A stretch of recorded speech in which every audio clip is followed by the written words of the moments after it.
people chanting, slowly falling apart. The silence causing an earthquake. I'm wishing upon a star. This time I'm feeling higher, and I know I can be taller. Shadows causing an outbreak. I'm turning the light. We're gonna light it up, oh, light it up, ooh, light it up, causing an outbreak. I'm turning the light. We're gonna light it up, oh, light it up, ooh, light it up, causing an outbreak. I'm turning the lights on.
We used to think our words were gold,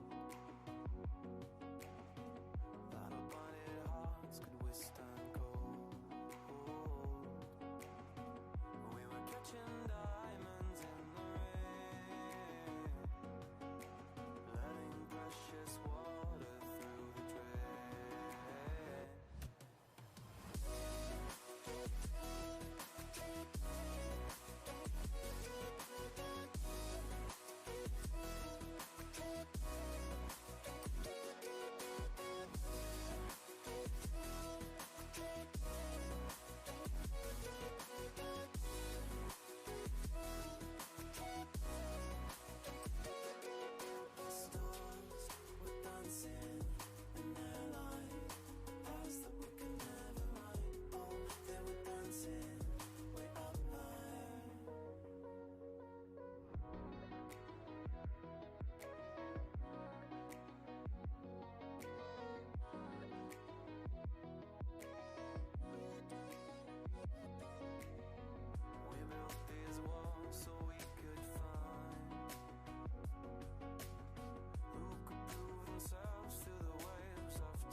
Hello and welcome to the final week of NSE's Spring Split National League. My name is Atch and I'm joined today by Princey. Princey, we've got some good games tonight.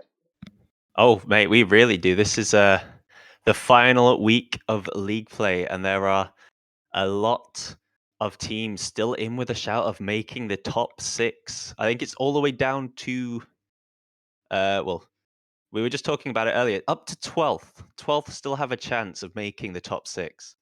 That's crazy. It's been a very up and I down mean, season for a lot of teams, and we'll be following that boundary today, looking at the teams on the cusp of making top six. I think it'll be very interesting because obviously a lot of these teams, even from round one, will have it all on the line to be playing for tonight.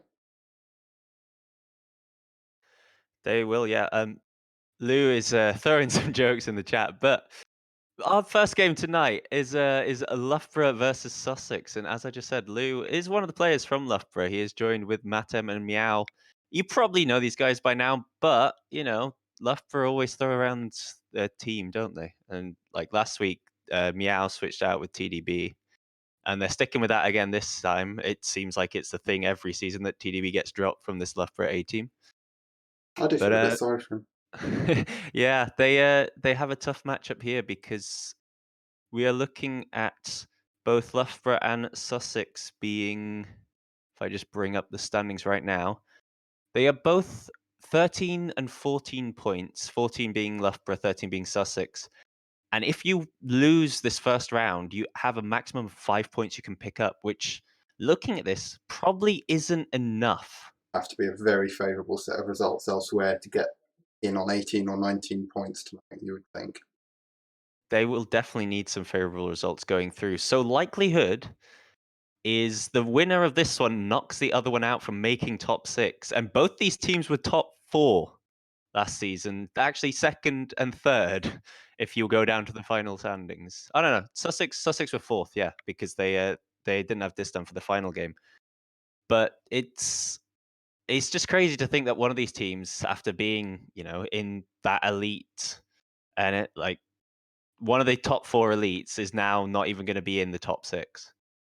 Yeah, well, it just goes to show, doesn't it, how much the roster of talent that we've got, particularly in this National League, but across the whole system, has really fleshed out going into the spring split. We've got new teams like Trent coming in, UWE, who weren't even on the cards at all last season, and now are looking. Trent need one win, maybe two, depending on results, to secure themselves a top six place tonight. No one had even thought about them last year, so going to be more difficult for teams like Loughborough and Sussex to make any progress. Yeah, I'm not sure if we are, the whole issue I had just before of setting up the lobby, it seems to still be a thing right now because the Sussex lot tell me they are struggling to connect to the server. So maybe Psionic's giving us a Bit of a challenge, keeping us on bit our of a toes. challenge.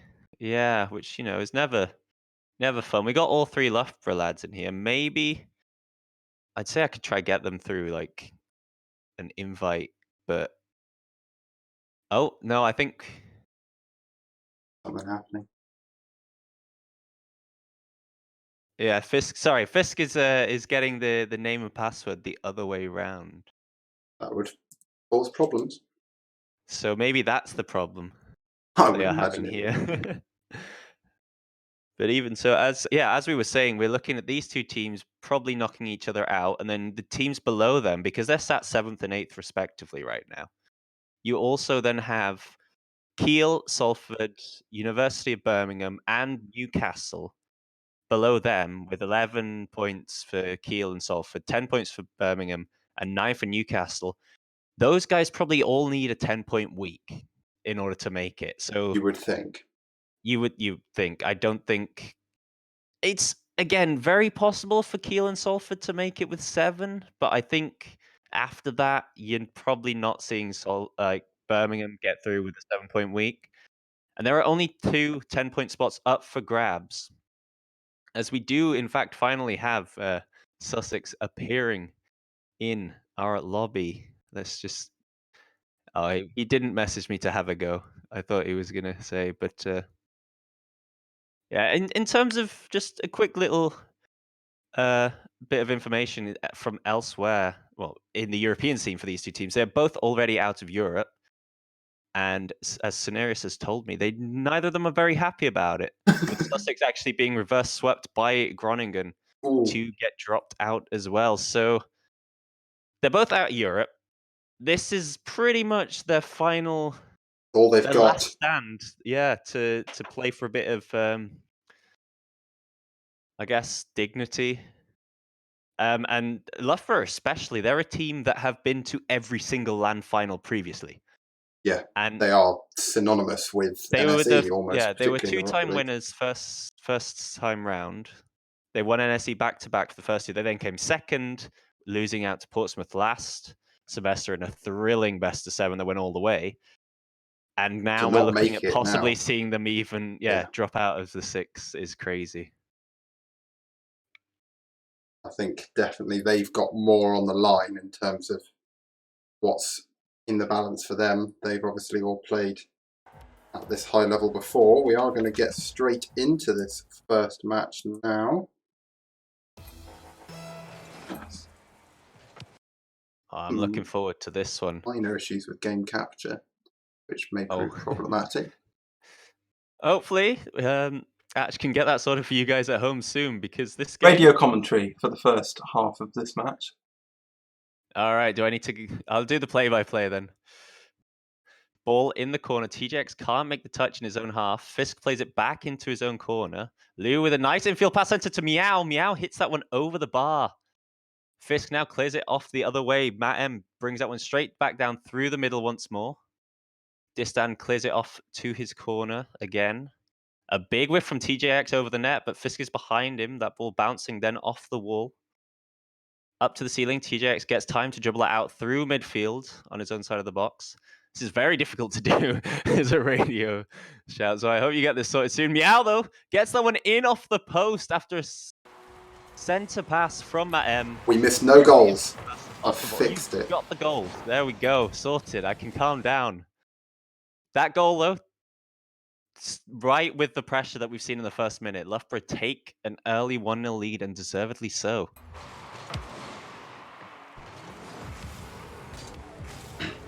Matt M going for the long dribble play. It elects to just flick it off to the bar, but TJX was there. A double whiff coming out from 2 players in the midfield. Maybe some slight nerves as both teams know what's at stake right now. Distan goes for the dribble, gets shut down by Meow. Sussex just looking to try and get a few big clears. They're not really controlling the players of yet. However, as I say that, Distan gets the first attempt. Lose awkward. Gets back to it well. Matem's doing well on the defence there. Got a bit of space but no boost. Good pass over to Meow, but fortunately nothing comes of it. Side. Sussex in the orange clear this away.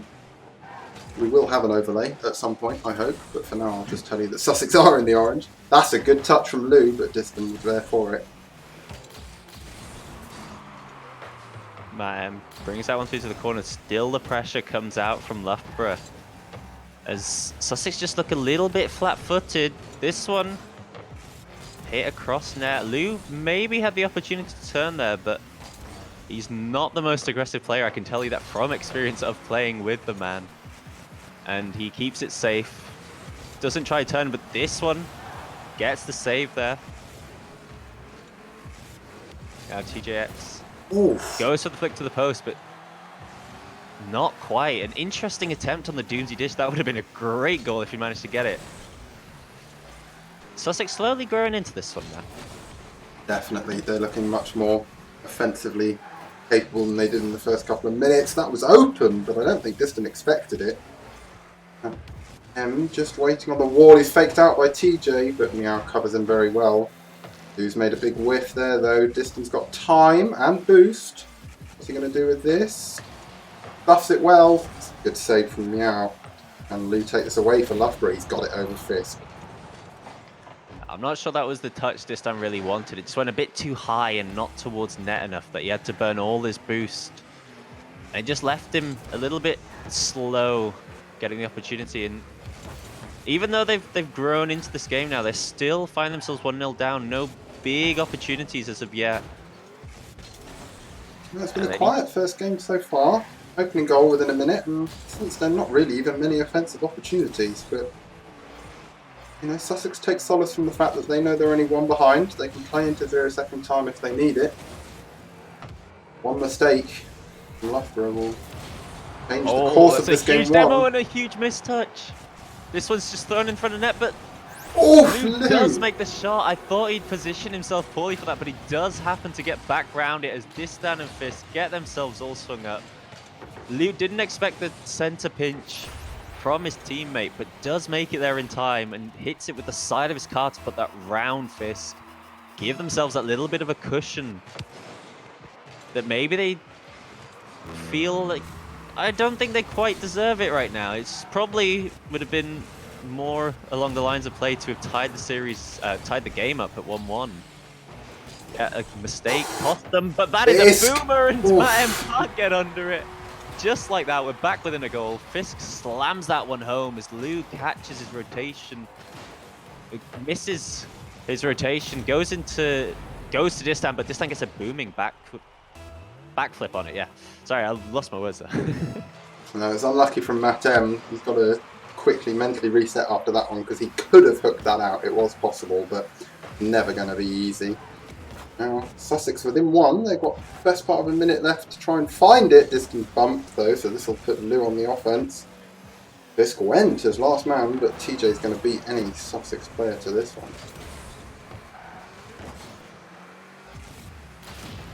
Onto the demo, but Sussex don't have the ball. Need that first, but we're doing a good job distance down. It's a great pass, but Lou saw it coming from a mile away. Game getting really tense in the last few seconds here. Matt's trying to just slow it down, but he's got no boost. This is an awkward position. Brilliantly. He's done really well to burn the clock straight down through those last 10 seconds. Gets the fakes, gets the 50s, gets Loughborough their first game in this best of 5 series, and a big first game it is, because as we were saying before, for any of you that just tuned in, this game pretty much decides who makes it and who drops out. Well, who makes top 6 and makes the championship bracket and who misses out. Like we said, it is possible that the losing team here can still make it through, but they need a lot of favourable results. It would be... And the probability of that is probably less than 5%. At least, I would say that's very optimistically looking at that. I mean, some of the results you'd be looking at would probably have a less than 5% chance on their own that they would need to happen. And they'll need quite a few of them should they lose this first match. So it is crucial. I don't know. We might be looking into it a bit more aggressively than any one of these teams in the National League tonight. I don't know how much any of the others would know about how serious this game one is. I think obviously they'll be wanting to win, but whether they'll know or not. I mean, from the perspective of the players, you don't want to leave it to probabilities. You want to give yourself the best chance of making it through. And the best chance both these two teams have is winning the game. It's just as winning as simple many as as you can. can. Yeah. Want to leave it down to other matchups and hopefully having a favourable outcome. So just win your game, and that's the best you can do. That's all you can do. Yeah. Just win forehead. That's our caster advice for these two teams, and Loughborough looking to do just that. If you take a 2-0 lead in this series, no matter how deserved anyone else might feel it is, it'll be hard for Loughborough to come back for it then. DJ dropping it for Fisk. It's a bit high, although that's a good drop. Makes it clear, no pressure. Sussex on that offensive push. Having the boost stolen again. Loughborough get very quickly into that corner, taking probably as many of those boosts as the team would themselves. This game's evening out quite nicely. Both teams getting opportunities and getting time on the ball. There's a lot of respect being shown. Definitely. Because they know just the level I mean, I'm repeating myself as before, but they were both top 4 teams. Yeah. And they were both a game away from making the LAN finals in terms of Sussex, and one game beating Winning out it. their opponents. One game from winning the whole thing in Loughborough, and one game from also dropping out and being only in the top 4 spot from Loughborough. It was that close last season. This time around, it's all been shaken up, and I think both these teams will have their pride very much hurt if they can't do the same thing as before. Definitely.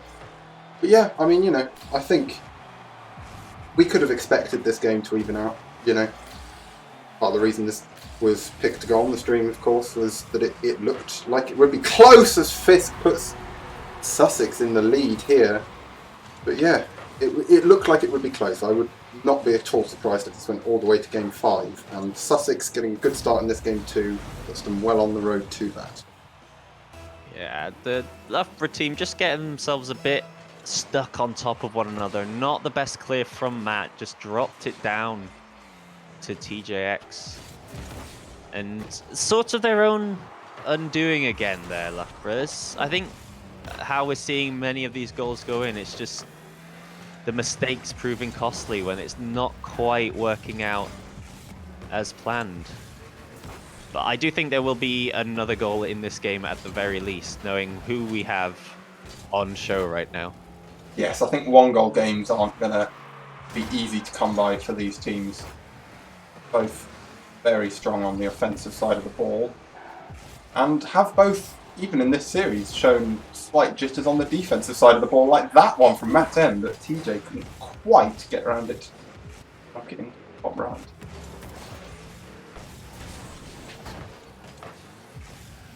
Two minutes to go. There's a lot of midfield action going on. Not too much goal mouth opportunities. Loughborough really need to start trying to change that. They're getting a bit of pressure coming out now. Good shot. Lou tries to drop that one. Can't quite get the power required on the touch. Just sort of came off the wheels. And as this clock runs down, this feels a lot like game 1 reversed. Definitely. Yeah, this time it's Blues on trying to get the goal back, putting in some offensive pressure that doesn't really seem to be getting anywhere. Sussex this time, the ones looking to hold on to their lead, and like Loughborough were in the last game, looking increasingly nervy as the clock runs down. The pass. Nice play, and what a save from Fisk. Just gets his car in front of Meow. That should be it. Fisk has done it again. Fisk pulling out all the stops here in net. Trying to tie this one up, series up to make it 1-1 and keep this 1-goal lead. Sussex coming the other way, can't quite put that one on target. The pressure still being put on. This is a bit of an overcommit though from them, and now it's only Distant back. Gets the dodge. Matt M tried for the flip reset. Just shy. Yeah, and the Loughborough players pushing in on Distan there as last man. A heart in the mouth moment for him, but he manages to deal with it incredibly well. 30 seconds to go. Loughborough really need to try and get themselves another clear-cut opportunity like what we just saw. Distant keeping this one slow, doing what Matt M did to them in the last game, slowing the pace of the game down. Oof. Getting everyone to fall over each other with a load of bumps, and 10 seconds to go. This is exactly where you want the ball if you are on Sussex's team.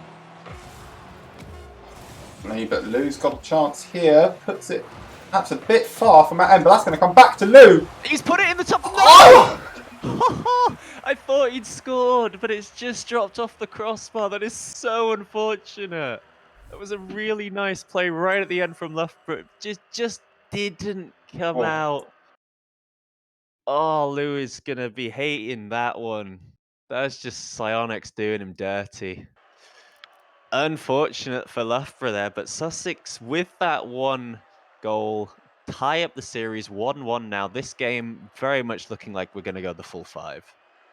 Definitely, but if we do, you would hope as a neutral observer to not match games and goals.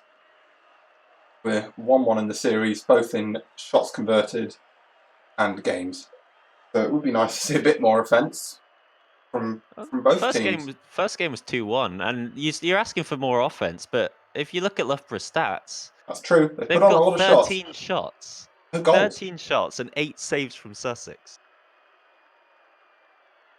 Yeah, I don't know. It's obviously easy to put that down to bad luck, particularly that last shot there as the clock ticked down. Unlucky, I think, from Lou not to have put that in. He did all he could. But perhaps a bit more clinical finishing from Loughborough. 13 shots and no goals isn't something you want to see every game. But as we get into game 3, I suspect it won't happen again for this Loughborough team. Let's see. Obviously, whoever goes up here is on match point. The other team's got to take 2 in a row. Perhaps the most crucial game of the set. I think it's more just the breaking down of the opponents is not quite there. The play in front of them is just a bit too slow. Definitely. And there's always 2 defenders in front. But we also did see some great individual goalkeeping and goaltending from Fisk. True. It's true. And sometimes you just can't stop a man from popping off in front of their own goal, rather than the other way and scoring. No, it's true. Perhaps I am being a bit unfair to Loughborough for some of that stuff that Fisk was doing in game 2. Most other teams would have conceded 1 or more from that, you would think, but just kept them in it, and it did Sussex very well.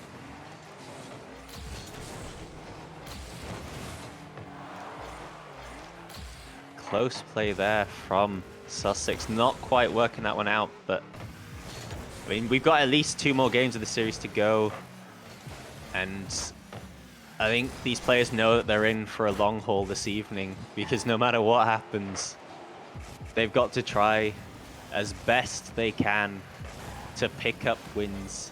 Yeah. I'm not 100% sure how, in case we do have a tie, I think it's head-to-head is first, and then it's game differential. A tie on points. Yeah, so it's points. If they're tied on points, then we go into the head-to-head play, and the head-to-head is whoever beat. Of course, these teams can play each other more than once, can't they? Is it the most recent head-to-head result? Yeah, the most recent head-to-head. It is. This one. Oh, sitting Diston on the again! goal line. Heart in the mouth for him. Just managing to get away with one there, I think it's fair to say, on the Sussex end. They might convert it. Well, that's a great bump from TJ, and Meow's just converted it into the wrong net. Not how you want to see game 3 kick off if you're in blue. It is not at all. Great bump from TJX. Meow tried to just beat the ball to dropping below the crossbar. Unfortunately, didn't happen. Oh. Yeah. There'll be plenty of people saying we take those on the orange side of the ball. And take it they will, as they take a lead just at the end of the first half of this game 3. Haven't seen, if I'm correct, a team get or keep for very long a 2-goal lead in this series. As it's been relatively low scoring so far, you'd think that would be a long way to securing this game 3. Sussex perhaps looking for another. You do have, yeah, the 1-goal cushion working out just because of how strong the defenses are. But even so, one mistake. We've seen that mistakes can be costly, and just one little thing can prove the difference here. I mean, even that shot from Lou as the clock ticked down in the end of that second game was millimetres away. You don't want to be leaving it like that if you're Sussex to face that again at the 0-second mark. Just a little bit of information here from Scenarius. He's told me that if teams are tied overall on points and also on points earned today, then there will be a playoff. Ooh. Does that mean then that if one team gets 5 points and one team gets 7 points, the team that got 7 points will make it through, even though they are tied? Looks like it. I think. I'm not sure how I feel about that. That feels really unfortunate. Matt But M back levels to the it. game a second. Yeah, Matt M levels this one up. A minute 31 left on the clock. Meow keeping the pressure on. TJX couldn't make the touch. It was dangled right in front of him. Just too late to react in time to clear that one out. And we are all tied up in a pretty crucial game 3. Because this puts the winner on match point. Yeah, and I think, while there's obviously no ideal way to settle ties, is there? We've seen in esports that I won't mention, people having to play rock, paper, scissors to decide a draw in in top level tournaments, but obviously it puts a lot more pressure on this final week of the season, which makes it more entertaining to watch because teams have to get every point they can. They do, but I mean that should be the aim of every team from the offset. Do the best you can possibly do. You don't want to settle for mediocrity. No, but their teams will be, this week more than most, nervously eyeing how other teams are managing. Particularly if you're around this 7th, 8th position, as Loughborough and Sussex are now, but other teams will be as the night goes on. You don't want to be too distracted. Obviously, like you say, just win. It sounds easy, but of course, I think certainly at least one of these top 6 places is likely to come down to as much what another team does as what the team who ends up securing it does. So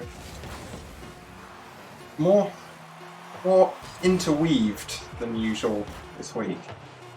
Big opportunity. Lou can't make the touch. It looks like we will be having our first overtime, and TJX decides as well to drop it down. That is what will be happening.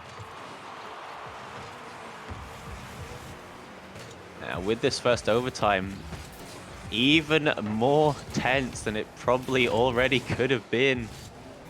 This is a good clear downfield. Matt M tries to quickly get onto the end of that. Well recovered at the back by Sussex. Doing good touches to keep the pressure, well, keep the possession, I should say. Oh, Fisk is really speedy on that one. Just can't make the touch, though. That was an open net if he was able to put that away now. Fisk is he's opening up now. Himself. Meow's elected to go high, and that is not the play.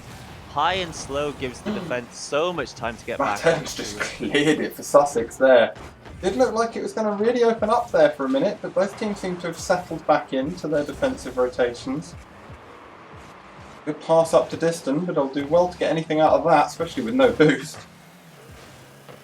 Does actually manage to get the second touch, and this one's just dropped into net. Oh dear. Oh, there's a huge team bump between Matt M and Lou. Oh, it's not how you want to end it. I think someone else had made it back in time. Sadly for them, it hadn't, and that's an open net for TJX to give them a very fortunate ending to this game 3 and put them on match point. That's rather anticlimactic, I must say. Yes, it's not how any neutral observer would want to see that end, and it's a mental landmine for this Loughborough team. They've had a couple of moments that you have to take a minute to recover from, and they'll have a minute this time, which is nice. But they really need to reset and just go into this game 4 fresh, because you don't want to have that lingering on your mind while you're playing against this Sussex team that are looking increasingly hot as the series goes on. I mean, I'd say that game was just very even and midfield fought for the most part. We see the same amount of shots put up by both sides, and the same amount of saves as well. It just, unfortunately for Loughborough, that huge mistake at the end cost them. It can happen. You really don't want it to happen. But now they've got to show their mental fortitude to fight back from this losing position that could see their season not end prematurely, because they will be playing in the challenger bracket rather than the champion. Well, I say that. It's still down to speculation. That I'm just speculating that the loser of this one doesn't make championship bracket. It's very likely they don't. Yeah, it's a fairly safe bet, but it can still happen. Well, yes. If I was a gambling man, I'd be putting money on only one of these teams getting it. Missing out on the bracket. And I think that'll be the worst part for both these teams. But this ball is just dropping all the way across. Distan pips it home. A pinch between Meow and Fisk. Oh no. Puts Luke completely out of the game as last man. Distan says, thank you very much. I'm pretty sure that was going in anyway. He wants to pad his stats for time like the Sunday podcast. Well, of course. And yeah, why else? Like, you can be MVP now and you can be like top goal scorer and everything, as long as these stats are being recorded accurately, which is some impressive milestones to get. Yeah, definitely. We could do a PSA, couldn't we? Save your replays, everyone, if you're watching and playing at the same time somehow. Get any stats for last week? Loughborough looking to bounce back. They've done well. Oh, Oh, okay, that's I may a have huge spoken double too commit soon. again. Luckily, Lou is back for them, but he has completely misread that. Sadly, for Sussex, so had Distan, and they couldn't capitalize on that huge opportunity. I'm going to stop saying teams have done well in certain situations. That went very wrong very quickly for the Loughborough Lions, who But are now that is 2-0 down. very right for Sussex. As Distan, a great catch, the late flick. Fisk is up nice and early. It slams that one home into the top corner. Sussex want this to end right now, but there is still 4 minutes on the clock. And if Loughborough can gather themselves, this game is not over. They just need to look a lot better than they currently do. Yes, I think it's a big if, gathering yourself after a couple of the plays that we've seen. The misfortune that this Loughborough team have had. They go 3-0 down, it might really curtains for them. Distance up. Communication there about where that ball was going, but Loughborough clear it out well. Have they got the boost to follow it through? It just seems to be big issues on the defense. What a clear from TJX. Just about slams that one into his post. But yeah, there's big issues at the back for Loughborough right now, as their second man is being way too aggressive and leaving the third all by himself, usually in a 2v1 situation. I'd say they're rather fortunate not to have gone 3-0 down. Yeah, breathe. Here we go again. Meow. Lost its challenge, but he does make it. That's 2 up from Sussex there. Matt's got a bit of time, although he's got someone right on his back. I'm slowly ebbing away for this Loughborough team. You want to get a goal fairly soon. Lou nearly converted one there.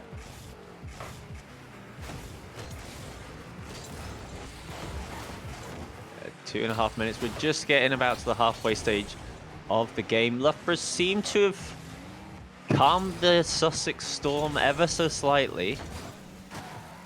But it's just things like that. Lou judging the challenge wrong, and Matam getting caught out by the quick play as well. They're getting away with these chances still. Yes. They're being handed lifelines because it's not quite... Their last man is just about getting the challenge away, but coming the other way back to the post!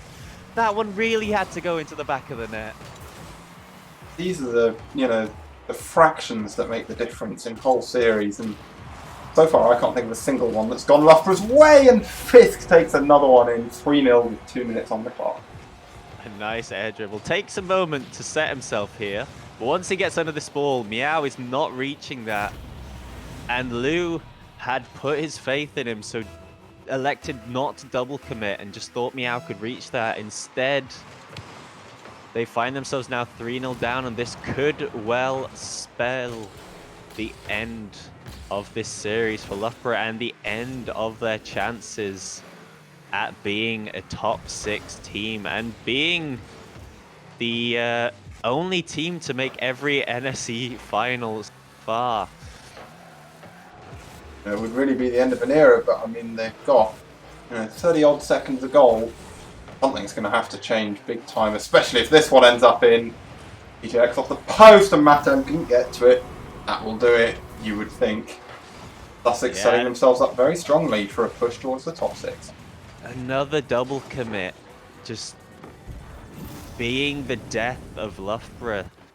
This is the problem you get when you switch up your roster midway through. We've seen this every season previously with Loughborough. They've always switched up their roster, and it's always been TDB dropping out, unfortunately for him.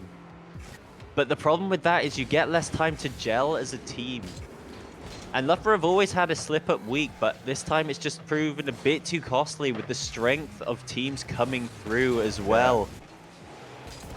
That these changes can't really be implemented anymore. As soon as you pick your team, you are more likely better just to stick with them, especially when the margins are still both players GC, but this is rubbing salt in the wounds now, as Big miss Just- from Meow, side flipped.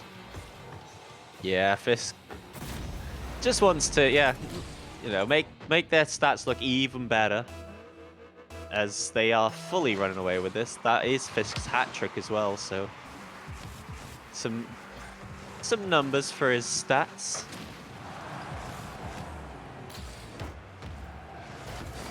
Yeah, you're Right. right though. Changing teams, perhaps not an advisable thing to do, particularly midway through a season when you've spent time training and gelling. Loughborough team, while they've had some great sort of individual plays, particularly on the defensive side, you're right, there've been, times of double commits or no one following up on the touch, leaving third man back. Not looked like a fully cohesive rotation. This is great for Sussex as well, not just getting the win here to give themselves the good run to continue and make this top 6, but a confident and really clear message through to their next opponents, being like, right guys, we've just taken out one of the big boys. They're not going to be here. Who else wants to face us? Yeah. I was particularly from game 3 onwards fairly commanding from Sussex there. You're looking at them to take, you'd hope, at least another win out of their remaining 2 matches, and that would set them up fairly well on their quest to get into this top 6. Now, Quincy, tell us who's up next. Now, round 2 of tonight's NSE fixtures. So I'm Have we just had the going to results in yet? We have had some results, and interestingly enough, Warwick swept Salford. Wow. I did not expect that. These were 2 teams as well that were very close together in the standings last week. Warwick being 15 points, Salford being 11. So that loss for Salford is the nail in their coffin. Yeah. They will no longer be able to make it into the top 6. And that is that is already 2 teams pretty much of last season's top 4 that are no longer going to be there, because Salford were the team that came 4th. Yes. Yeah. Or no, they came 3rd. So They you had did, yeah. Sussex 4th, Salford 3rd, Loughborough 2nd, and Portsmouth 1st. Portsmouth, I'm pretty sure, as long as they pick up Some 8 points. points, Yeah. as long as they pick up the minimum 2 points today, they're pretty set. Like they are definitely through into the top 6 still. They're still looking strong. The other 3, as we saw, Sussex need to keep this run going now that they've started picking up. But Salford no longer can make it. And speaking of Warwick just now, we will be following them into this next game, where they will be playing the winner of Brighton or Sheffield. Now, on paper, you'd expect Brighton to take that. The You game should, yeah. not yet been reported, so we don't know how that's going. But if Warwick and Brighton do indeed play each other, they're both on 15 points. They both have picked up at least 3 points now each. Yeah, another Well, crucial Warwick match. have picked up at least 3 points. If Brighton win, they also pick up 3 points. Sheffield can't quite make it because they only came up halfway through the season, and they haven't really. They've had 2-point week finishes. But yeah, for Warwick and Brighton, that is another huge game, because likely it'll be the same as what we've seen here, where the loser cannot make it through. Yeah. Yeah, it will be crucial for those teams. You would assume, like you said, that Brighton should take that over Sheffield. But of course, this league has been very topsy-turvy. Quite a few big upsets in weeks gone by. There is a huge upset in here as well. I'd just like to say Arctic Foxes come in to the National League this week for the first time, and they sweep UOB, Wow. who went undefeated last week, did they not? I believe They so. did. UOB went undefeated last week and lose to the newcomers in round 1. I am shocked at that. Arctic Foxes were the team that I seem to remember did much better than anyone was expecting during the 2v2 tournament at the very start of this. Yeah, they were a team that Um, sort of appeared on people's radars from that, and they were close to coming up from regionals. They just couldn't quite make it a few times. But now that they've come in style, Yeah, very and they're much so. giving themselves a good little setup now to make the other teams scared about them going into the challenger bracket. As they sadly, because they've just come up, they don't have a chance to make top 6 Yeah. with how this works. But we will see them later on. And another result here, just before we go to break. UWE Sea Stags sweep Portsmouth 3-0. Wow.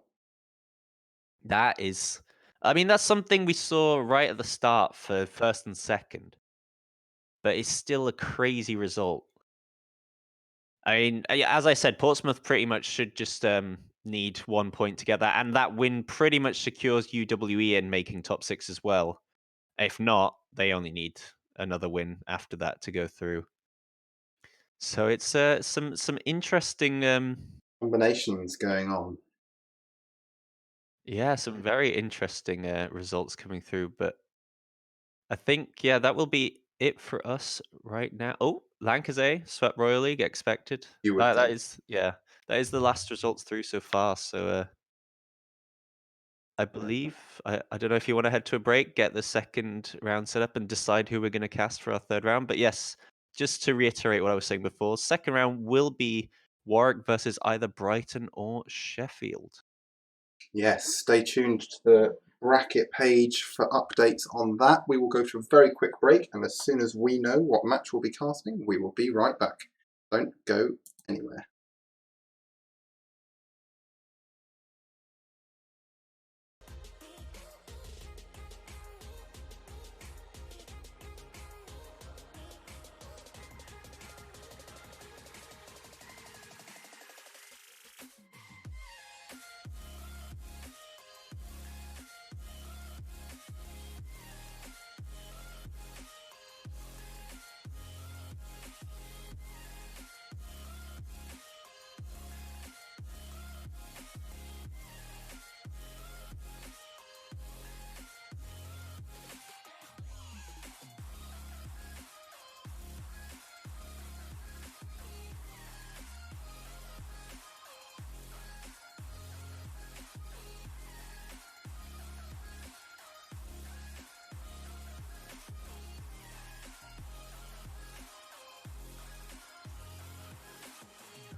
Hello and welcome back to what is going to be round 2 of this week's crucial NSE National League matches.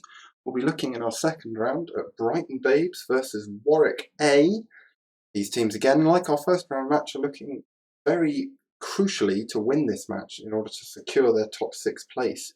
Princey, why don't you give us a rundown of not what happened in round 1, but how these teams got here and what they're looking at in order to get into this top 6. Well, before today, both these teams were tied on 15 points, being 5th and 6th, so just on the cusp of this championship bracket. Now, they both, obviously, to get to this point, have won their round 1 fixtures. Warwick 3-0ing Salford, which is Impressive. very impressive result there. And then on the other end, Brighton 3-1 versus Sheffield Saints. So that puts both these teams at least on 18 points now, which we expect 19-20 to be about the cusp. You could maybe squeeze in a 19, but it's It will going to be depend on close. results at that point. However, whichever team wins this will get a minimum of 7, which puts them on 22, and that basically secures them. So this is a huge, huge game right now, because if you lose, you can get a maximum of 5, which throws you on 20. It's still possible in round 3, but you'd much rather get it over and done with right now. Definitely. Yeah, I mean, I think this isn't quite the same as our last match. In the first round, we had a team that was then setting up well to go through and a team that would really have to get some quite favourable results in other matches. Neither team will necessarily be really down and out if they lose this match, but one team will be very well set to push into the top 6 here. It all depends on who can start off the stronger in this game. Definitely. I am looking forward to it because it's a very defensive style showing from Warwick, which will be up against a very offensive Brighton if these teams will play if like they I turn up. expect them to. Yeah, I'm trying to get Brighton to join us in here, but they are sadly taking their time. Let me message a different player as Ferrell is not responding to me. So, Oh, well, they've just arrived. oh, okay, he did. He clearly saw the Steam message. So that's Right. good. We've got these guys in here. I think we can tell them to get underway and get this Yes. one going. There is nothing left to wait for as we get into this game number 1. Just a bit Here of we go. information on Warwick as we do see this kickoff get underway. They are currently a top 16 side in the EURC scene. And although they got dropped to the lower bracket, they have a very good chance of still being able to make top 8. Definitely. As they coming up against, wait, let me just bring that up quickly. It was Ahoy Hamburger, or Hamburg, as they are the German team, but they do like their nicknames, and they're 5th in the Uniliga, or they were last season, and then they'll be facing the loser of Nottingham Trent and Dorans, which you'd It's expect. likely to be Dorans, you would Yeah. think. With Nottingham Trent being such a strong outfit. But anyway, back to this game. Nothing seems to have happened yet within Don't the worry, first I've minute. been keeping my eye on it. It's been a quiet first minute, very much so. That's a big miss from Walden. Who I like the fact that using the Batmobile. I think we can get a bit of representation for Batmobiles in this game, that'd be nice. But if he's going to make misses like that, I have to ask him to change his car. Walden's Hazard. been in a Batmobile for 3 years now. probably- You can't just have a go at him for making one whiff. This Yes, guy's I been can. one of the top 1v1 players in the NSE. So Well, don't have a go against him, mate. If you think you're I'll the change superior it on the Batmobile Batmobile. player, you're the no, I'd 1v1 Walden. Let's see how that goes. Oh, well, he could have scored that. I think that's fair to say. Hazard made a good save, but Walden had plenty of the net to aim at there. Now he's got a one-on-one. Oh!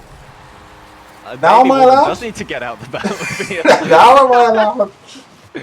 That looked like quite an easy save. Unfortunate double jump, I think, for Walden there. Trying for a flip, didn't quite get the input, but Nonetheless, Brighton will take it. They're 1-0 up. Yeah, 1-0. Not a goal expected to be going in. Walden will not be too happy with himself for letting that one through, and he will be hoping to make amends sooner rather than later. For Brighton, this is obviously great. You probably expected it to be a little bit tougher to fight your way through. Ferrell now got to try and get a quick redirect. Can't quite reach it.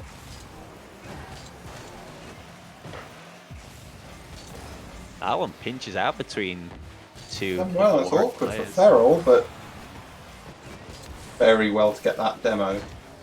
Clear some space for Brighton to make the clears. Sticking in midfield, this ball, but don't forget it's a good touch again. Awkward for Ferrell, but he's done well. And perhaps got a little bit fortuitous, but we'll say done well again to clear that one out off the backboard.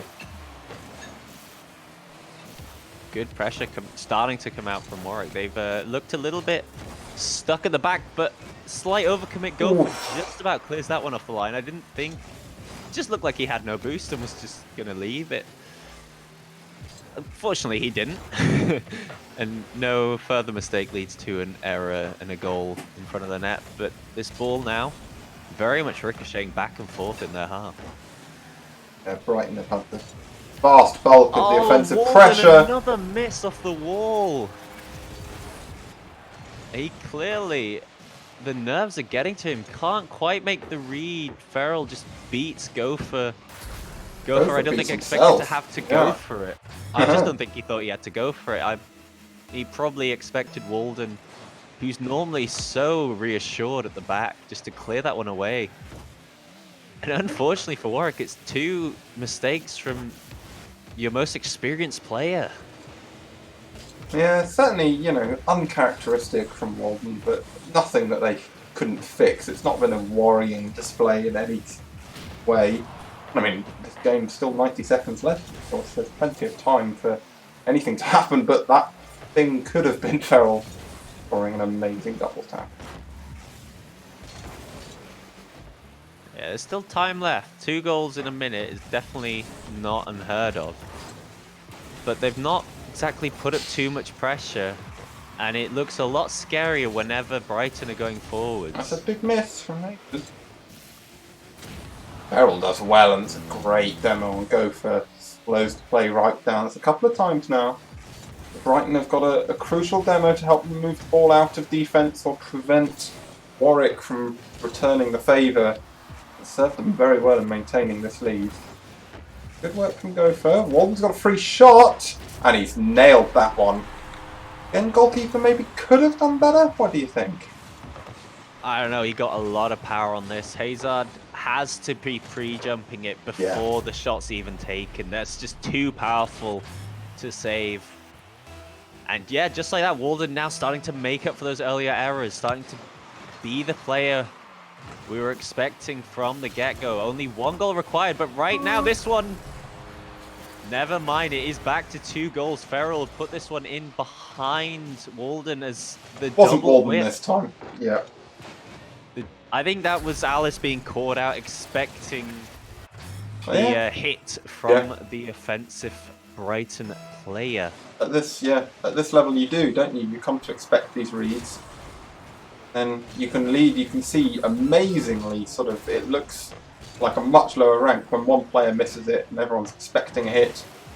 Causes big misses across both sides of the ball, but just unlucky from Warwick, really. I think they'll feel a little hard done by from this game 1 because they've played for the most part a solid game. I'm going to stop saying things. Welcome to the caster's curse. You just get used to it. You just it becomes fun when the players prove you wrong. At least that's my experience. Well, that's alright then.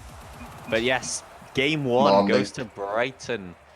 As you said, more through Warwick's own fault than Brighton actually making clear-cut plays. They did put up a lot of shots, 10 shots to only 3 from Warwick.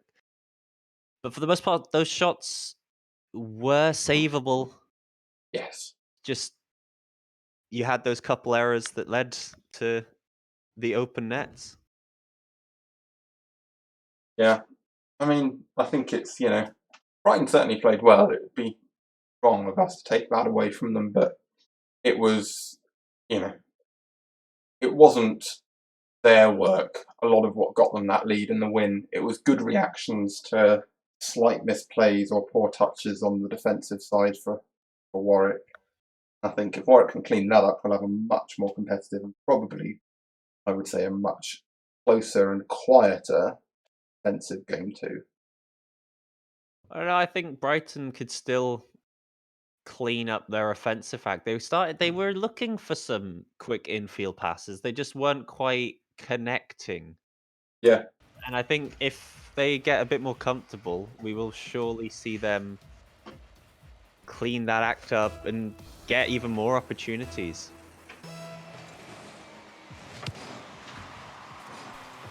Now with game 2, though, yeah, Warwick needs to come out and find an answer.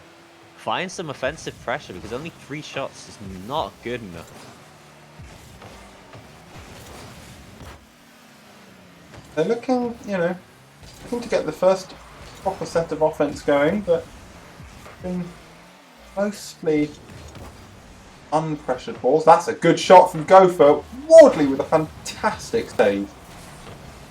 Oh, just about from Hazard, stopping the shot coming in there. Yeah, great save from Wardley, or now known as Ward. Is that a permanent change? We'll have to ask him. I honestly don't know. He's still Wardley to me. He's Yeah. We'll not keep much it. different. But great save. Now trying to bring the offense the other way. Alice has done well to take that one over the top of Ferrell, but Oh, Ferrell got a great touch there, sliding on the wall to gain the height, but that's not quite enough to push it back out into the middle. We'll call that a fake. Oh, we'll call that a fake as well. Yeah, that I don't think Alice was expecting that Oh, one. Walden! I don't think Ferrell was expecting that. That was a much tighter angle than I think it first looked. That was a trick of the camera. Walden's done well to position himself for that. Ferrell would be disappointed he couldn't line that one up, just roll along. Yeah. It's unfortunate because he was in a bit of an awkward spot where the ball was coming directly at him, and you don't really want to move your car in case you go just that little bit too far and you miss the ball and then look like a complete idiot. Sadly though, Warwick still, sadly for Brighton, Warwick still get the goal and put themselves 1-0 up, looking much more comfortable now. Definitely. Might get a second here. Hazard does well. Who's going to be first to that ball? Warden with an ambitious read comes off very well and Gopher's up. What a finish! Top right corner, celebrations all round. 2-0 Warwick.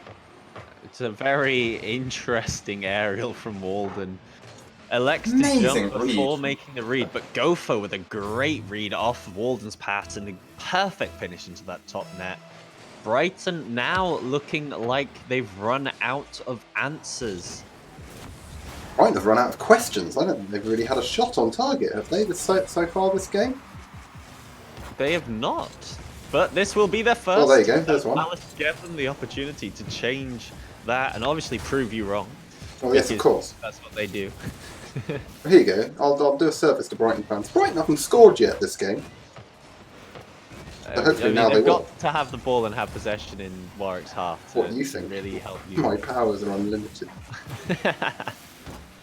Oh, here you go, look. Oh, Ferrell nearly makes a double touch. Alice gets the slightest of touches. Enough to throw him off. That's a big hit from Warden.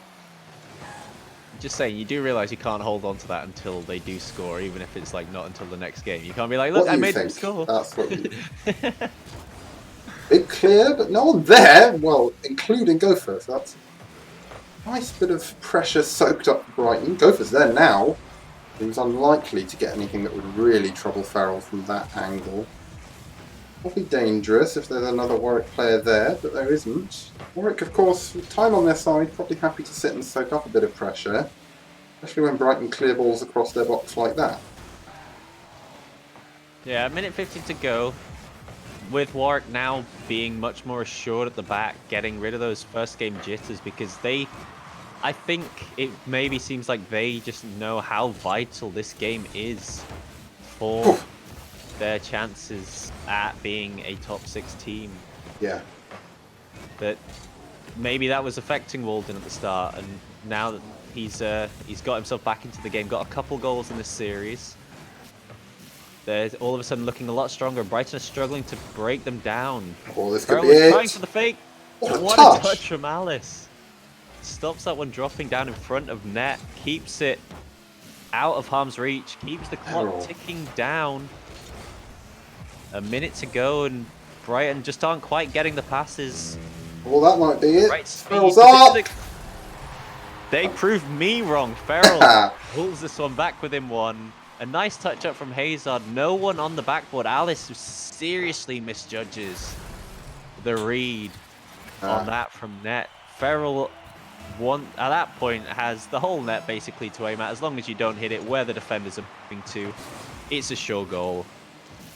Yeah, my casting power's got a bit lost in the post, but Brighton still have a minute left to get the second goal back. I think it's certainly within reason to assume that they could do it, but obviously Warwick now keeping the ball pretty well in their half. It's a big miss from Alice, but Walden follows it up well. That's going to be favourable. That's down a bit though. Chaos in the Warwick defence, but Walden does a fantastic clear again. Yeah, 20 seconds to go. Warwick doing well to keep this ball now in Brighton's half. I think we can expect one more big opportunity from Brighton. They're going for this here. That's only a 50, but it does fall to Farrell. 10 seconds to go. Gopher tries to make a big clear on that, but it only goes into the ceiling. Walden's now trying to slow this one down. Oh, Farrell couldn't quite get back to it. Hit one. Wardley's kept it up. Farrell's popped this one over, but Hazard was too close, and that sees Warwick tie this game up, tie the series up, taking game 2, 2-1. Walden putting the Batmobile where it deserves to be. Pride of place on that scoreboard there. It was a much better game from Warwick on the whole. I think it's fair to say there's now going to be a much tighter series. I think again, although I said it last time and was unceremoniously proved wrong, I wouldn't be surprised if we got a game 5 out of this. It definitely could happen, but Brighton only picking up 3 shots themselves in this game and 7 saves. Really found themselves on the back foot. Definitely. Which, I mean, they just looked like they applied less pressure. They didn't try as many things. They sort of almost let Warwick into this game. Yeah. And that's not exactly what you want to do. You want to keep them feeling the pressure, keep them struggling to take touches in their own half, struggling to get the right hit to stop the mistakes that were coming out in that game 1. Instead, Warwick have been given the time. They've shored up those mistakes. They now look a much stronger unit, and it's Brighton that now have to think about how they're going to break that down once more. Yeah, it'd be an interesting game 3 because we saw in our first round, we were saying very similar things going into game 3, looking like it could go all the way, all of this, and then really started to warm up in game 3, and it became apparent then that you might not need a game 5. If either team can really take this game 3 in a commanding fashion, might be able to dispatch it in 4 in a similar way. 30 seconds to go. There's been back and forth, but nothing too amazing. Farrell can't quite make the touch now. Hazard's back by himself. This went for the bum. Well played from Farrell to keep that one high and give his team just that bit more time to go for it. Got a touch. The quick redirect. Yeah, it does get the touch. Didn't look like he'd made a connection. Couldn't quite redirect it. Farrell keeps this one alive up onto the backboard. Hazard too far away to connect. Fireworks coming up from both teams here. Has Farrell done it? What an angle. Great angle. Wardley keeping the pressure on, and Alice flying through, missing the read once again. And as you say, a crazy angle from Farrell going against the ball, away so hard from to the get goal. aerial shots like that. I think he was low on boost as well. That was the last in his tank to get the touch, and puts it perfectly into the top corner. Almost a brilliant passing play. Wardley just couldn't make the touch on that. But Gopher now did well we to suddenly avoid a see bump Brighton there. shutting everything down before Warwick had given the opportunities to make the plays. However, as I'm saying this, Walden committed for that. I couldn't tell if Optimistic he at best. backflipped or not, though. That couldn't quite reach it in time. Farrell goes for another Again! trying to pick up his team. They are doing really well right now. Alice elects not to go for that, which leaves Walden in a bit of an awkward spot. This ball back out to Alice. Bit too far, but that's not convincing from Hazard. Walden clears it, but it's free off the backboard. Gopher levels it up. 1-1. Nice play from Warwick, but that is huge double commit. Walden probably could have put that one away himself. The safe play, even if he didn't mean to sky it. It's perhaps the easier way to ensure that you get that equalising goal. I mean, it almost gave Hazard the chance coming out of the goal to reach it in time, but luckily the power was there from Gopher. It all stemmed from that first double commit, though, in net. That is the scary side. One mistake and suddenly you're all tied up. All that good work and good pressure that Brighton put on the Warwick net for the first 2 minutes. Crucial bump by Wardley. Suddenly undone. Gopher nearly dribbled the whole team. Wardley just managed to clip him on the way out of that defensive rotation, which slowed Warwick down just enough, because all three Brighton players ended up deep into the orange half on their previous offensive push. Off the Ooh, that one post from almost Walden. makes it in. It was really close from Walden. Just tried to snipe out the top corner. This game all Warwick right now. It looks like no boost in the tank for any Brighton players. Hazard smartly elects to just stay behind that Brilliant one, slow play. the play down, let his teammates get some boost, get back in there. Even And we more now see time. them, yeah, we now see them being able to push back up along the field, all because of that one play. Don't know. Let's put that up. Walden's up. I don't know what he hoped to get out of that, but didn't. So Brighton back on the offense. Boy, is an awkward one for Walden. That big miss there. Warwick can push back through. Can Walden get this round? He misses it touch, unfortunately. Might get another go at it. No one there for Warwick. Brighton take it back. Minute 15, this game 3 is looking almost as crucial as it did in the last series where we were tied up until late in that one as well. And as you were saying before, the team even who takes this game 3, we could well just see them storm out a game 4 and take the series. But it is still so back and forth that it could be anyone's miss. game. Well, Farrell was very quick to react to that. It'd be all too easy to believe in a touch like that from someone as gifted as Wardley, but luckily for Brighton, Farrell wasn't quite confident in it and manages to rotate back. Probably got a good communication, Brighton defence, but Warwick still having the pressure as we get into this final 30 seconds. Warwick keeping this pressure going. Alice is up quickly. Only able to 50 it with Farrell. This is awkward for Walden. Manages to get a brilliant touchdown to Alice. Wardley drops out of the sky. Not sure how much he knew about that, but he gets the touch, and that's what counts.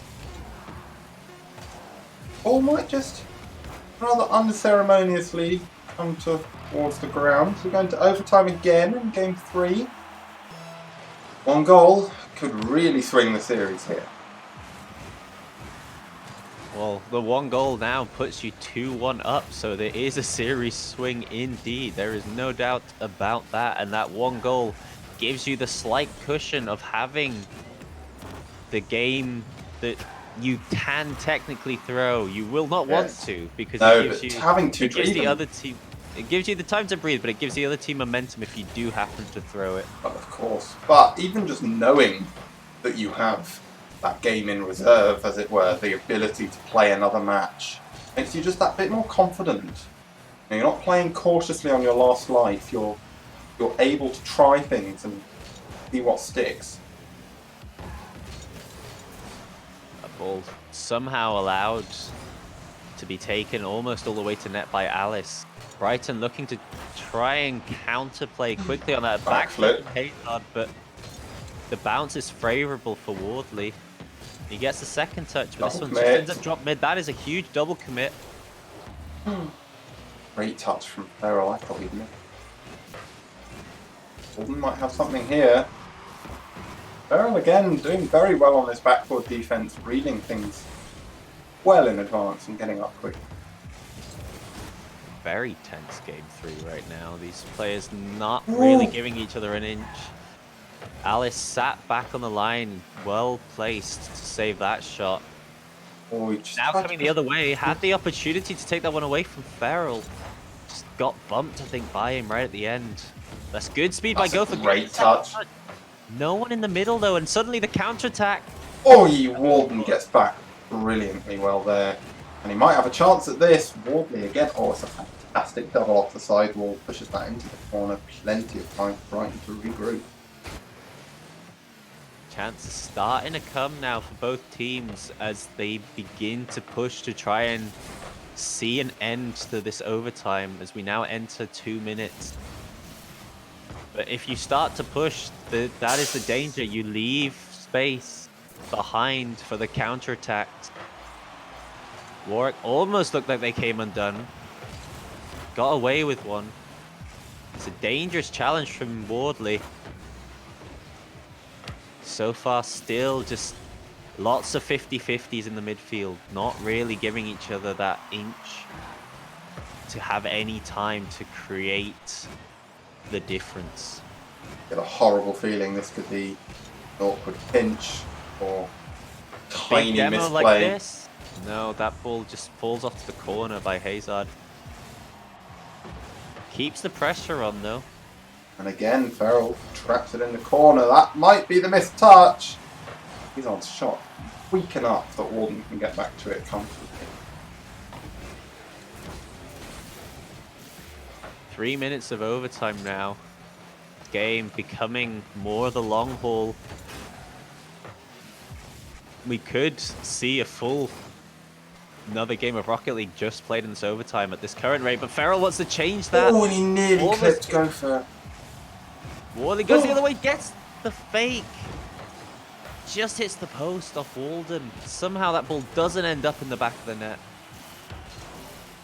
Farrell got that boost. He's got the flip. Oh, Walden having none of that. I think Warwick now has a prolonged period on their own backboard. Could be low on boost. Walden with a massive miss. What a save! Somehow dropped back on that. The recovery speed was amazing because that first one was a big miss. That one almost pinches through as well. Gopher and the post keep that one out. 4 minutes of overtime now. And this last minute has pretty much been all Brighton, but one chance for Warwick. All I need if they can take it.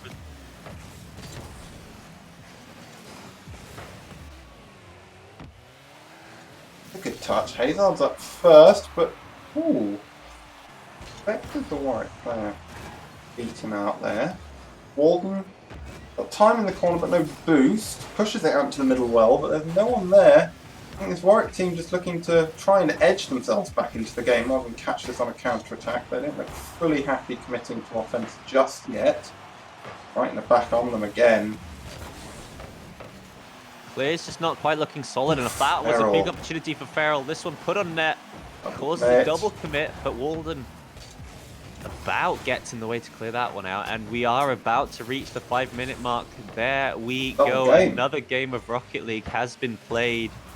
Still only counts as one though, and it is still only game 3, however long this feels. There is still at least one more game of Rocket League to be played in this series after this.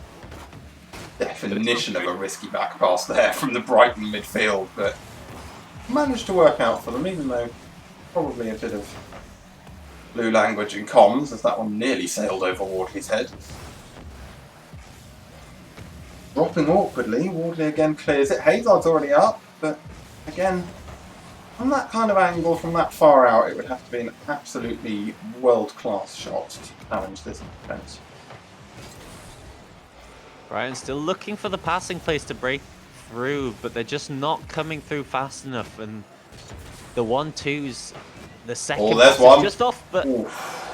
Warwick trying their own ones now. Walden couldn't really put that one onto target and ends up going straight into the man. Now Ferrell trying to bring this one away again. Hazard gets the opportunity to pick it up from the corner. Great Go for- continuation. I think he could have waited on that. He didn't realize he had the time. It was only Ferrell back, but he jumped right away and just handed the ball off to him. Nice, just had no boost. Chose to stay back. That's probably a bit far, even for someone like Walden to turn that one in. Do you think we're on to our record NSE overtime? This is. I couldn't tell you. I would imagine it I has to be feel like- close. I feel like this is probably one of the longest ones we've ever had on stream. Must be. Yes, of course. There's no way of knowing whether it's the longest one there's ever been. We're about to reach 7 minutes. Still yet to separate these two sides. An absolute mental giant for these two teams. This game 3. Gotta think if you lose this in a 7-minute plus overtime, game 4 is going to be hard to come back into. You would really think so. Walden going for the slow play, gets it over one. Alice pops this one over net, but go for a stat too far back. Doesn't want to risk it as third man. That's a big powerful shot. It bounces on the line. Alice is up, tries to keep it alive. Go for it up again. Goes for the tap. Can't drop it on the bar. That's so close and so unfortunate for Warwick, who are now showing their strength. And end-to-end this overtime, each team had massive offensive pressure at one point or another. It'll be who cracks first, I think. Both teams played some fantastic offense. It'll be the team to break on defense, costing them this. But as soon as one of them looks at the time and realizes they've been playing for 8 Stop minutes, panicking. I'd stop panicking. their heart will, they'll suddenly feel their heart beating in their chest. I'm practically panicking. This might I'm be not it even on here. the Ferrell pitch. gets a big opportunity. Not quite, but that's gone through! Between the two players on Warwick's end. And Wardley. Well, said something we're not allowed to say. Oh, so that's just unfortunate that The Walden makes epitome the of save, how but you it would goes not want that to end. straight into Alice. And after 8 minutes and 8 seconds of overtime, Brighton get the goal to separate these two and give them a 2-1 advantage in the series. My God, what an overtime. I believe Walden here wants a quick server reset. He's clearly had enough of this one. So we will just go and sort that out for him. I think that's only fair enough after, you know, they've Battled had through the it for 8 pain. minutes. Yeah, and even if not, they've had the pain of losing that overtime. They might just want a minute to just vent their frustration and try and regather their thoughts, because that is so disheartening when you go for that long and battle that hard. Yeah. And But to you lose come it out like with that as well. Yeah. Oh, it's horrible. No, it's not the way you want to see that overtime end. Really, for anyone except perhaps Wardley, who'll be quite happy with it. But well, any Brighton supporters yes, out a there very will be so unsatisfying happy about way. themselves taking think that one down. All you can say is at least it wasn't like the RLCS overtime we saw in the last LAN, where we had a similarly long 8-minute-ish overtime and then a massive own goal pinch to finish off the match. Could have been worse. It could have been worse. And just as we wait for the players to come back in, we've got some of the results through. The big ones here: Lancaster beat Sussex 3-1. Nottingham Trent sweep UWE Sea Stags. Newcastle continuing their run for 10 points. They now find themselves on 16. If they can get another 3, they could maybe squeeze into the last 6, but that means taking down Nottingham Trent. That does just not seem likely. Loughborough Lions sweep Royal League, so our final game after this one, if we ever get to it, will be Loughborough Lions, who can still squeeze through on the 19 points, as we were saying.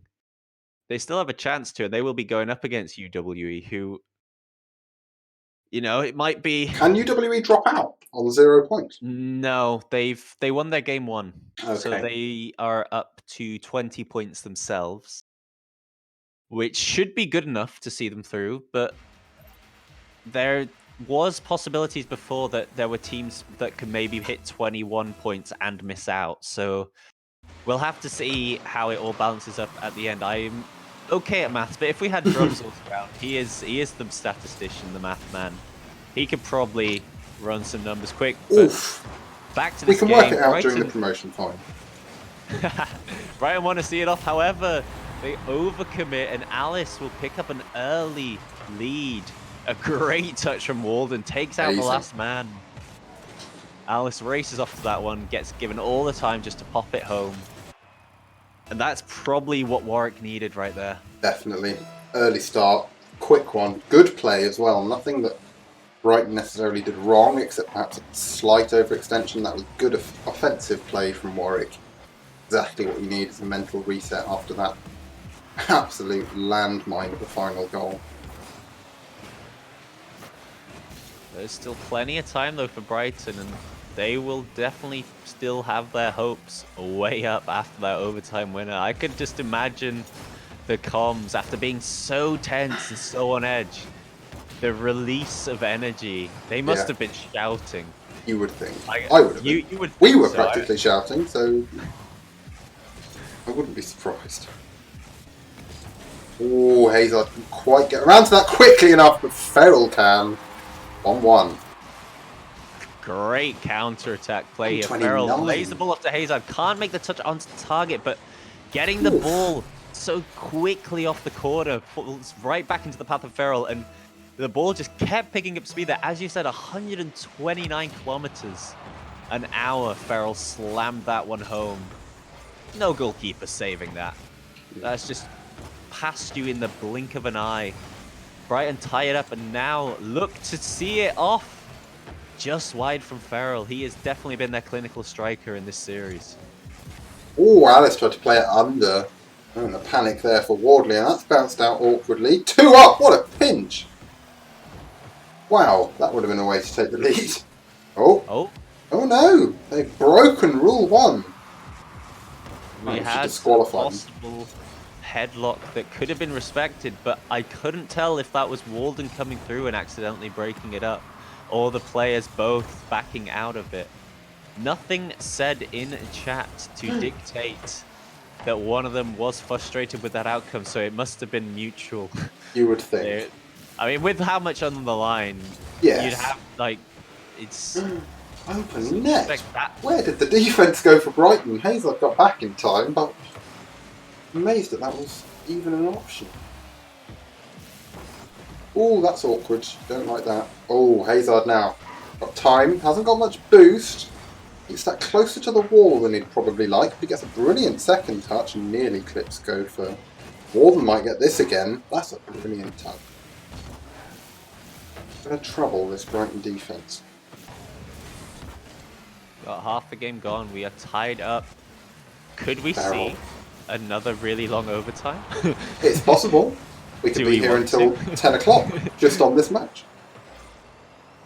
Yeah, and then we've got another 2 games to go after that. But maybe, I don't know, maybe the promotion playoffs get handed off to anyone else. If we do have another very long series or overtime, we yet to see.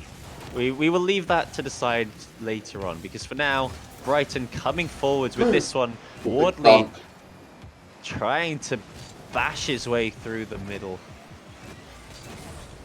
But Warwick holding strong, looking now to get the vital goal to take this towards a game 5 in their favour. This one drops. That's not the shot you're looking for. No, gets no power on it at all and just drops it in front of net. Hazard coming the other way, takes it off Ferrell. Ferrell does well to keep on that, but now 2 players on the same rotation, both falling away from the ball. Ferrell quickly elects to turn around on that one, plays it well. Gopher likes to catch it, and he might not get back there quite quickly enough. Manages to do just about what was required of him. Big miss from Alice, and then again, I think Warwick are getting a bit nervous. Panicking here, getting a bit launching touches into no man's land or doinking them gently back to Brighton. Looking for each other a bit more. No one there. That's awkward though. Oh, can Walden get another ceiling read? He can, and there was some fantastic work done by Alice in the net there on Ferrell. Great bumps from Alice. Completely takes Ferrell into the corner. It wasn't the best touch from the Brighton man. Walden with a good read. 50 seconds, 51 seconds they have to try and hold this 2-1 to take us to a game 5. This game is going the full distance. Neither team wants to miss out possibly on making this top 6. They are both so close to it. All flip. And they are so close to each other in terms of game and score. That 8-minute overtime just is statement to that. He does well there, but Gopher should be first back to that. Can he find Walden on the wall? Find Walden. Walden can't find it. That's awkward. Wardley back. Not going to get her on that. Azar pushed very far up there. It's going to be awkward for Brighton now on the retreating defence. Got In that 7 corner. seconds to pull this ball into the other half, but putting it right into Walden is not the way to go. That'll do it. It will not be staying up either, and Warwick take game 4. Great mental composure from them, Yeah. and we will indeed be seeing a game 5 here. This one going the distance. We have one more game to go, and this is only our second series of the night, but I feel like we've been going forever already. I can sympathise with that.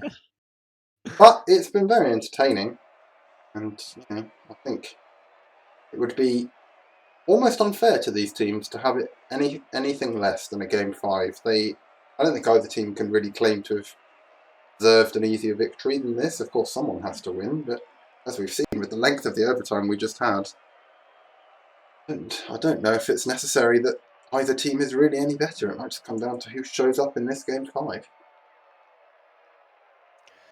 We'll have to wait and see, because yeah, as you were saying, they both had the best of each other. It's been so even. Yeah.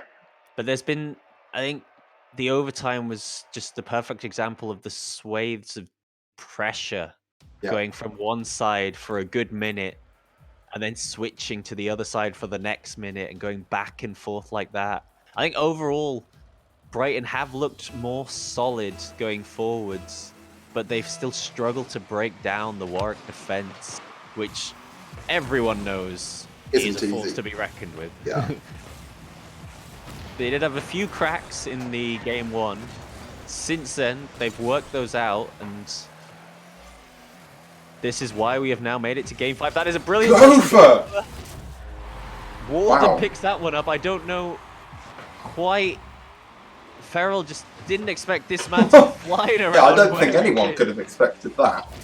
The replay shows it perfectly. Ferrell's like, oh, I've got time here. No one's challenging. Gopher flies out from the corner. He's like, hello. I'm taking the ball here. Both defenders as well for Brighton caught out. Just not expecting that to happen. That's another fantastic catch from Gopher. He's taken this into the corner. Got time and space. Closes him down well. That's awkward for Hazard. Just about enough. Alice isn't going to get this in, especially with a clear like that from Ferrell. Doesn't quite get back to it though. Brighton certainly back foot at the start of this game 5.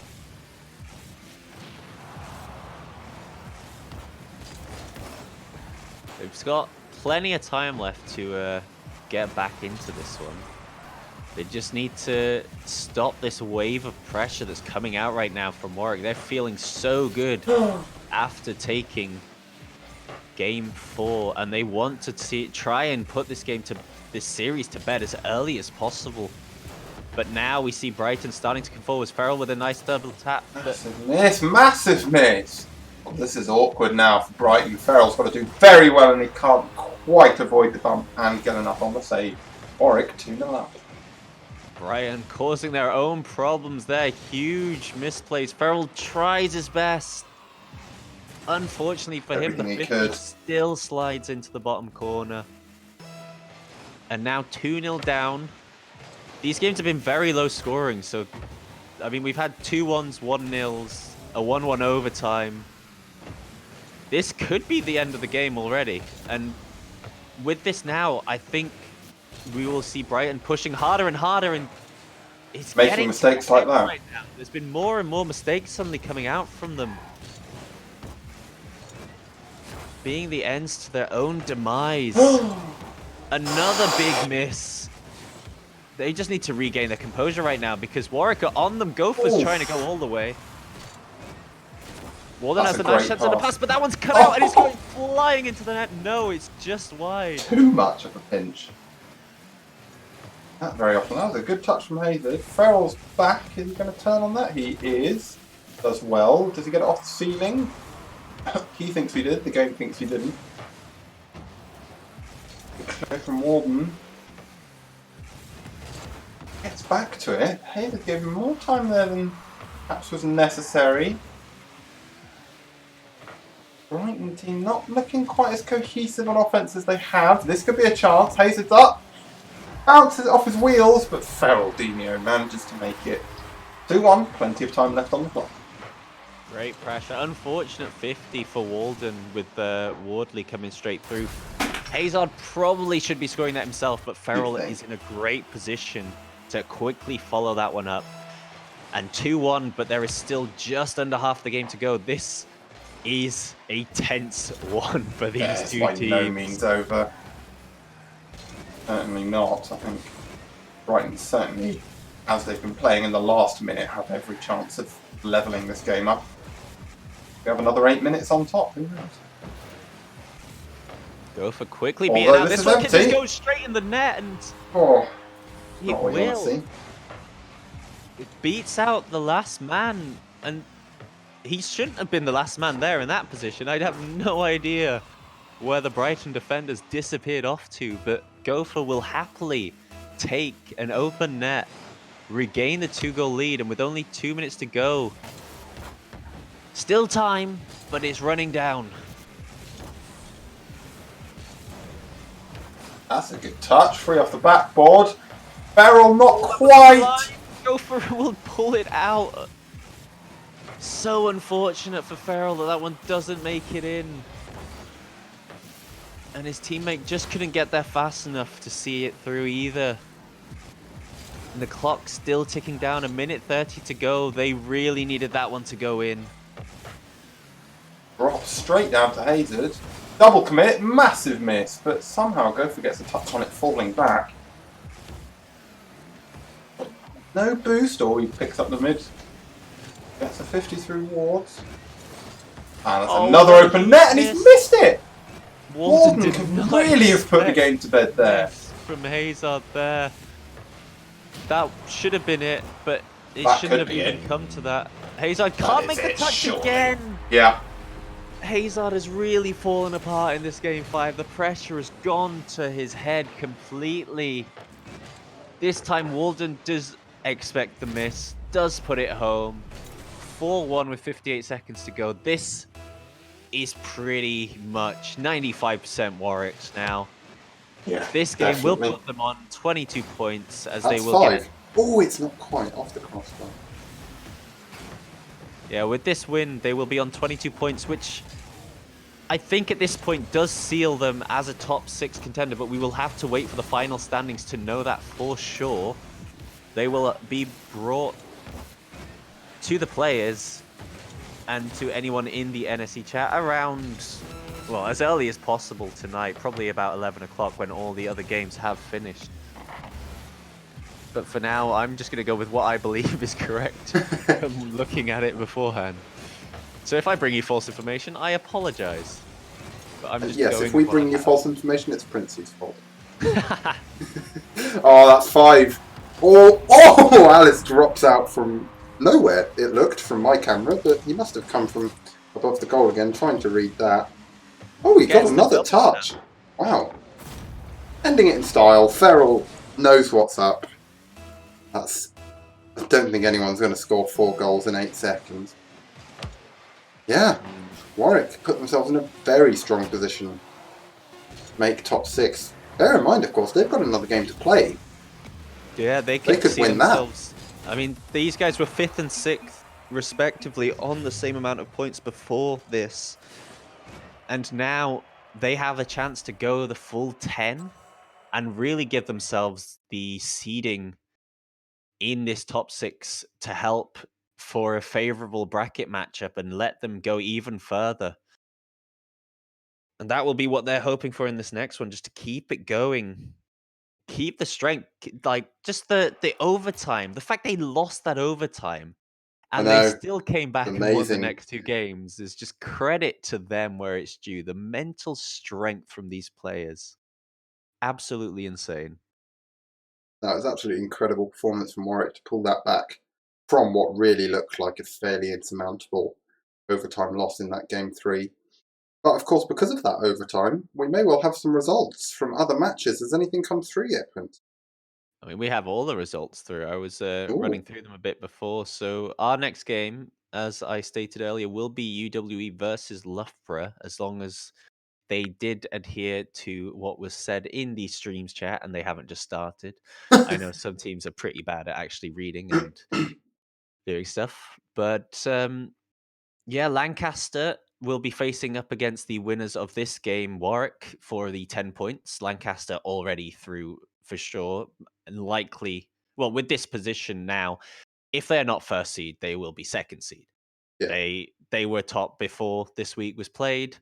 They're likely to finish there again. Newcastle and Nottingham Trent is the other game. That's a big one. Nottingham Trent, secure. They are a top 6 team as well. Yeah. Newcastle, though, have to win to even give themselves the chance. If they Yes. win, I still don't know if they make it or not, but they've done the best they could have done. They've gone the full Be an amazing 3 win. games, won all 3, and My maths is correct. Lanca's a guaranteed top spot. Going into this week, 3 points clear. All they needed was 7, wasn't it? yes, And and Portsmouth aren't in the actually, 10-point match. because of that, they will be getting it, yeah.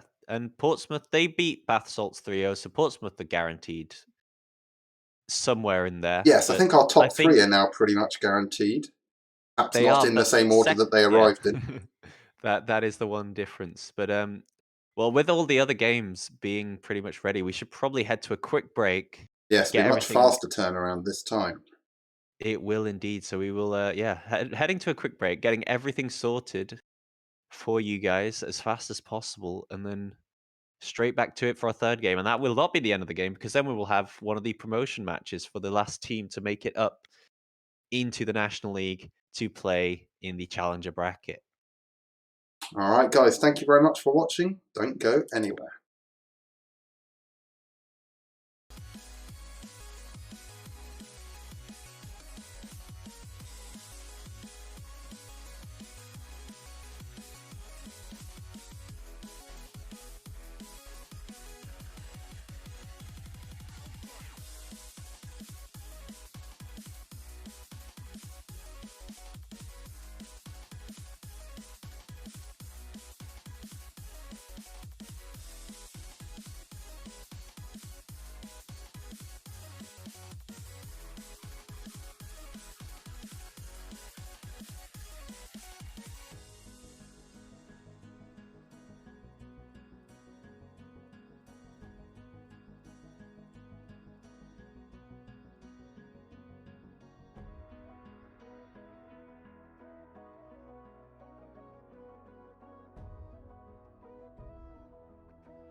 Hello and welcome back to round 3 of the final week of NSE Spring Split. We'll be looking in this streamed match at UWEC Stags versus the Loughborough Lions.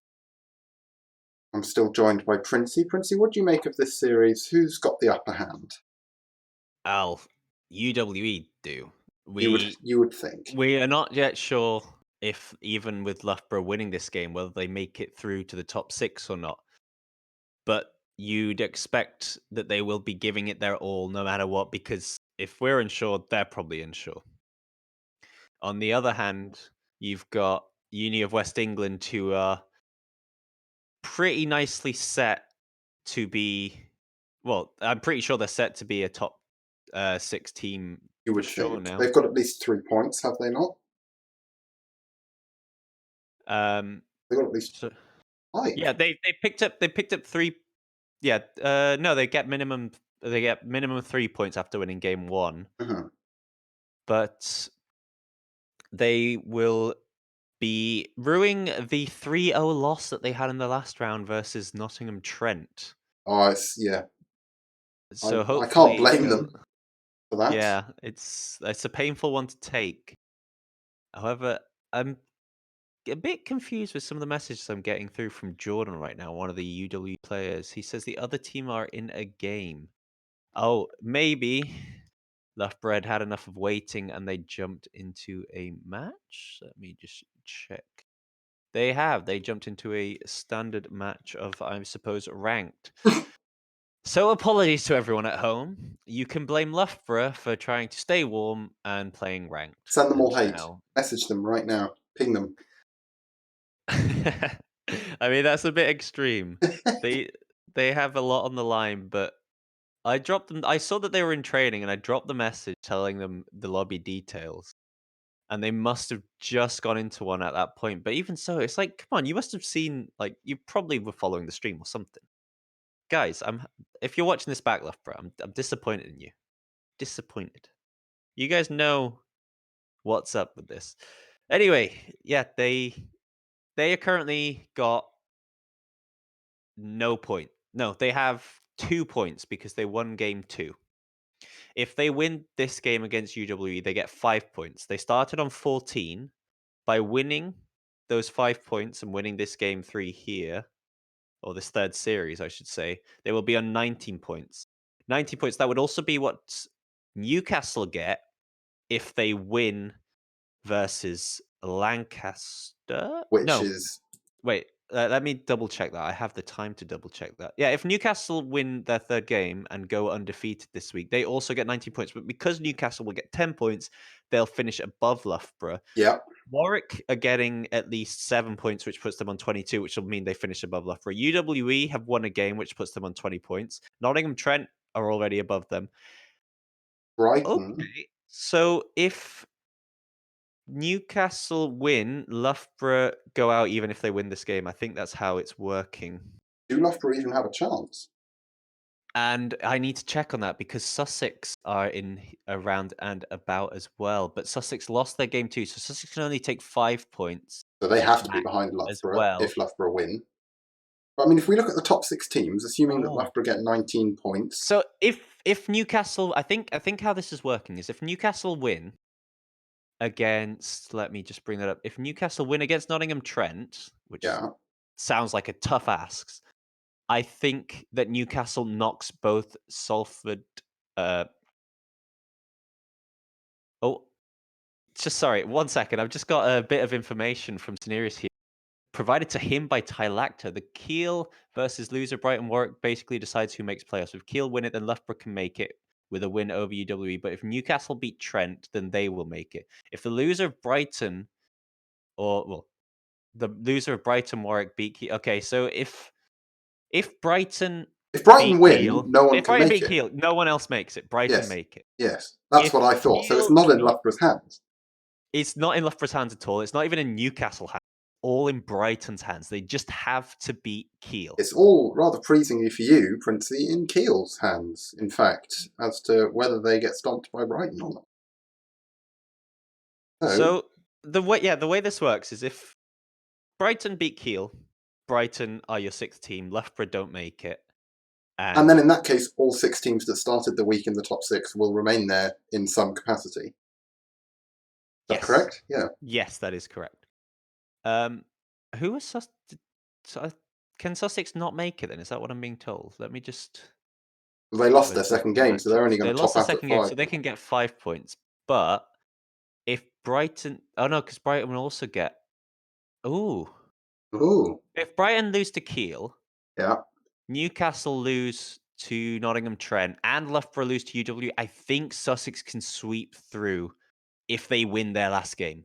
They're the least That's a likely lot to of... go through. Right, okay. Yeah, they need all the favourable results. They need all the teams nearby to go. And we do have Both teams. the players back now. So we can finally get underway. We've run through the numbers, I think. Yes. I hope. Or the numbers have run through us, one or the other. We have the players now on the field, ready to go. As we said, Loughborough needs to win. As simple as that. That's all they can do. After it that, might not be enough. It might not be enough, but all they can do is win. UWE want to win to get better seeding within the top 6.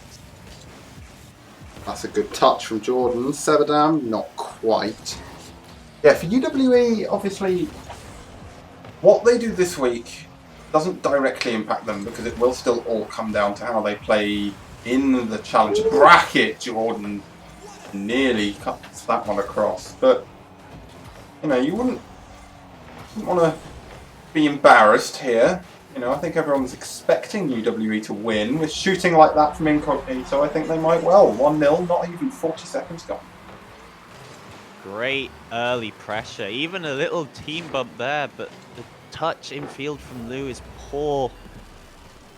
And this starts off just like the UWE I watched yesterday, where they were really strong up against Northern Lions, I think it was. Leicester Linney URC, the UWE team. They have made top 8 in Europe. They were the only British team to secure that spot. At their first try. At their first try last week, going through that upper bracket. They now have a chance to make it 2 here early in this game. Just cut off. But Loughborough are struggling to find their footing right now. They're just getting dominated on the field in this first minute. Yeah, it's been a very one-sided affair so far. UWE looking a very cohesive outfit. We did worry going into this split all that time ago that, you know, adding Sebadam into the team would be great when he gets bumps like that, but that they might not have the chemistry, but they're proving us wrong. 2-0. Yeah, with an unfortunate pass straight down to Incognito. Sebadam takes out the goalkeeper in Lou as well. Leaves the open net to tap that one home to. Loughborough just don't look like they're up to speed right now. And they've got to change that in these next few games. If not, forget all the numbers.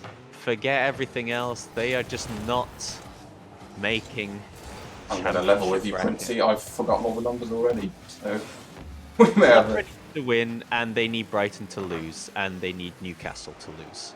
So they've got this game that they have to take, and they're also edging two other teams. Okay.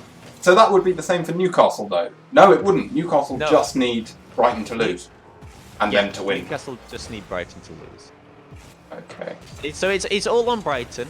Then next up's Newcastle having to win and only needing Brighton to lose. That's a good pass. Then it's Loughborough needing Brighton to lose and both Newcastle to lose as well as winning their game.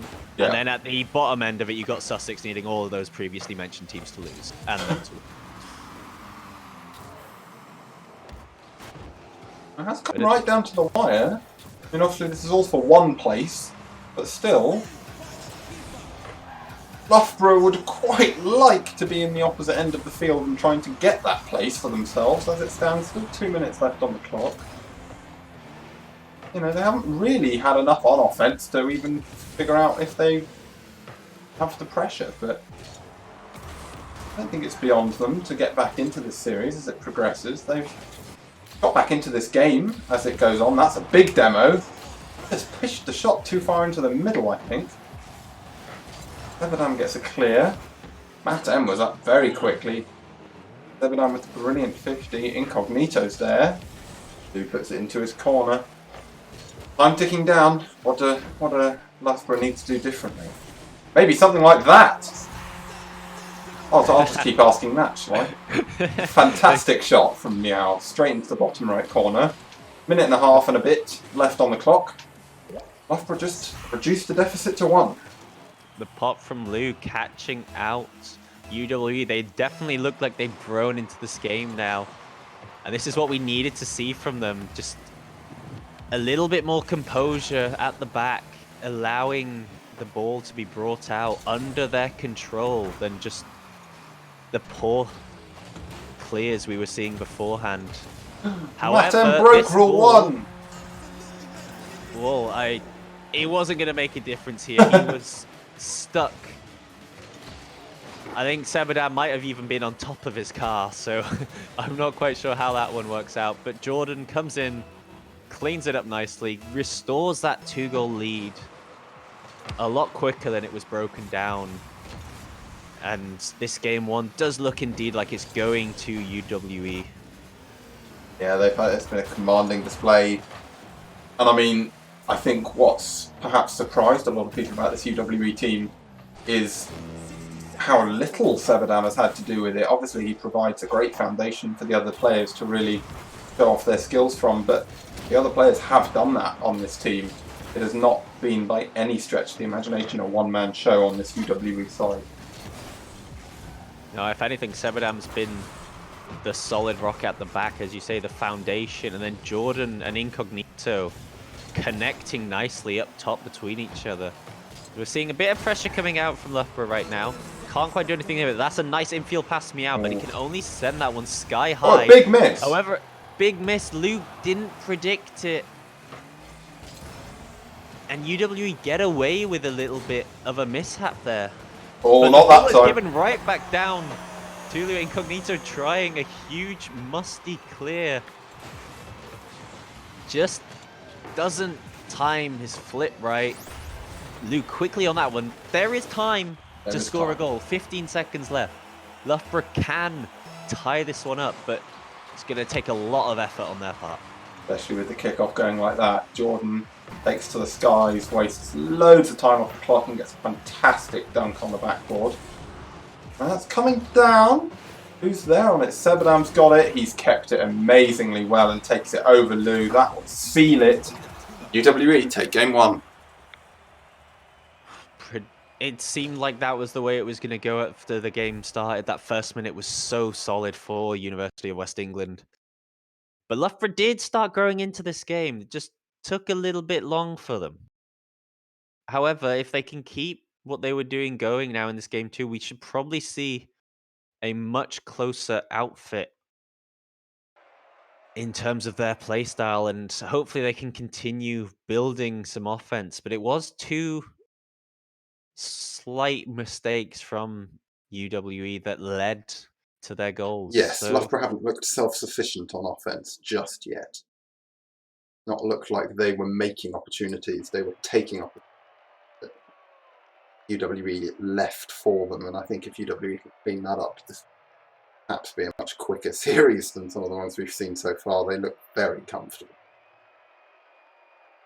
They did, and it didn't really look like they came out of second gear too much either, and that's the scary part. Is although Loughborough kept this within 1 goal, they had to fight a lot to just do that, whereas UWE looked, as you say, very comfortable. And now, if they decide to ramp it up, that could just see the end of this series before Game 3 even happens. But there is a lot of time left. 10 minutes Rocket League at a minimum. A lot can happen. Maybe we see Matt M pop off and pull his Loughborough team back up. Maybe one of the other 2 can do that in place. But this ball is awkwardly in front of their net. Oh! And Matt M does not want Lou on that ball. He's just going to bump him right out of the way. Oh, and that's just karma came express delivery for the Loughborough Lions there. A team bump with no pressure on the defensive half. Lose the ball for no reason. UWE punish. And that's the one thing you really don't want to see. The players not trusting each other. Because this is where you need that the most. When it's all on the line. That's a great touch from Severdam. Is Jordan there? No, he's electing to leave it. Cognito keeps it alive. Jordan's up looking for 2. Would have been stylish. But nothing doing for him there. Severdam catches it nicely on the backboard. Not sure he meant to jump down. It's left Incognito in a bit of an awkward position, but he manages to get there. Double commit from UWE. Severdam gets up. That's open. Incognito back. Oh, what a save. Fantastic save. The second man for Loughborough just Oh, and back Severdam catches them off guard. he bumps their last man straight out the way. Lou landing after misjudging the bounce. I think it probably could have ended up a goal anyway, but Severdam makes sure of it by sending him off to Narnia. Yeah, it's not very friendly. Straight out the game. 2-0 now. Once again, UW getting a nice, comfortable early lead. Oh, that might be 3. They are going to make it 3. And this just doesn't look good for Loughborough fans Or and Loughborough players alike. Yeah, it's commanding again from UWE. They really look like they're warming up. Just a quarter of the game gone. We're on track for a 12-0 victory if they keep this up. It's a sobering thought for anyone in orange. That's a scary thought. You do not want to see that if you are anywhere inclined towards Loughborough's team. We saw them get out of these jitters in the game 1. It did take them a while. And they're looking to try to do that again. That was a nice little pinch shot from Meow. Almost caught out Jordan, but he does make the touch into the corner. To be honest, I think that game 1 improvement in performance from Loughborough might just have been UWE sitting back. Yeah, they're not doing that now. They're pushing up, trying to keep their lead. Playing some fantastic offense, keeping the pressure, not even letting Loughborough really get out of their own half. Certainly not with any intent or boost. And this right there, I think, is the main issue for Loughborough. They just seem too static. They're all waiting on the ball and just getting these little touches that aren't really leading anywhere. It gives UWE, yeah, just all the time in the world to get back into position, and then it leads to no major threats unless you have a huge mistake coming out, which these guys being such a high level team is not really going to happen. Oh, Matt M. Oh, just needed 5 or 10 more boosts. That was a fantastic solo carry. End up producing anything. Incognito. Hearts and mouths, I think, there with that touch, but he might get another touch off this. That's a fantastic shot and an equally brilliant save from Meow. Or keep the lead at 3, but they need to do something about narrowing that if they want to get anything out of this game. Yeah, they're just not getting any pressure going. They're starting to build up the midfield ever so slowly. But things like that, where Meow just slams that ball straight at the man coming down to block him. He had the time to push that the other way. Just not working out for them the way they would want it to.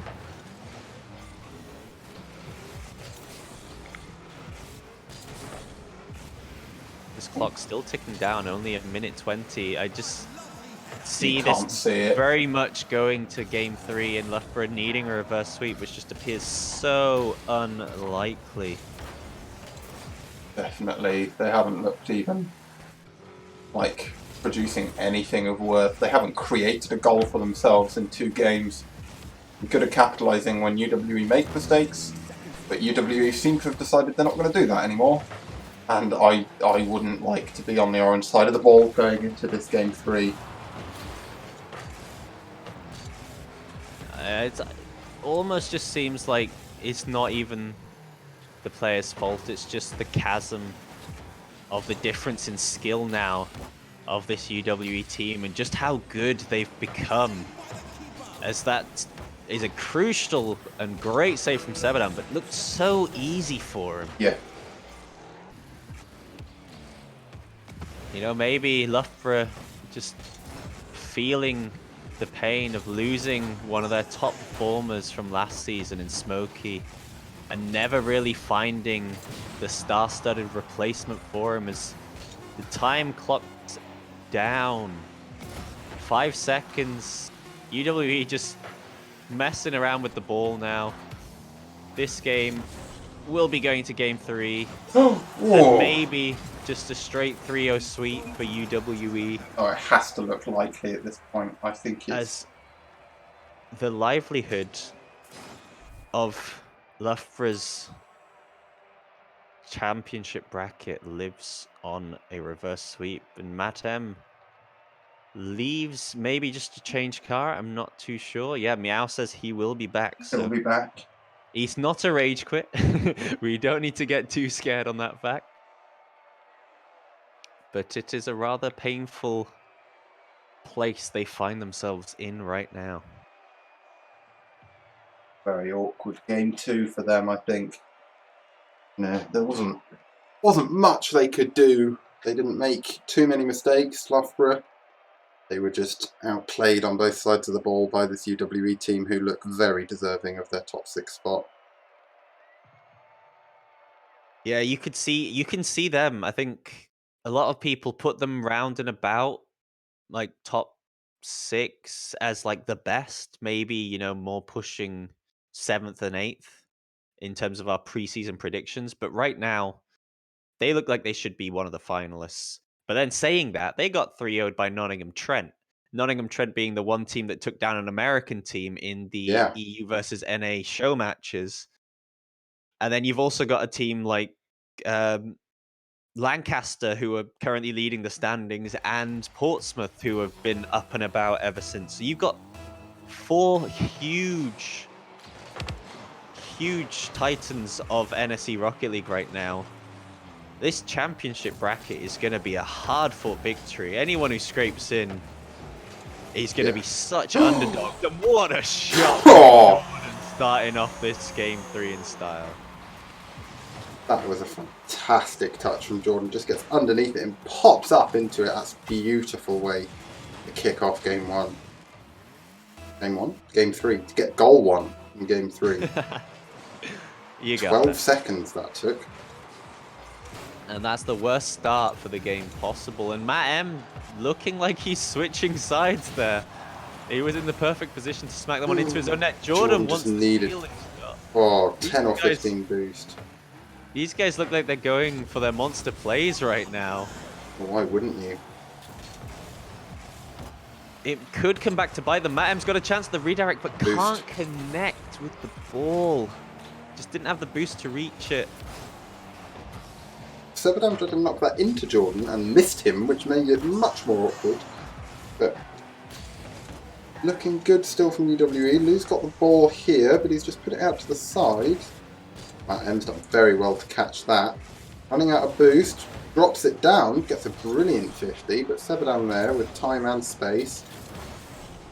Has the ball knocked off his hood by Incognito. Not sure how happy he would have been about that, but nonetheless, this one comes out to Matt M again, looking for the cherry-pick shot, but unable to make it. Loughborough remain 1-0 down.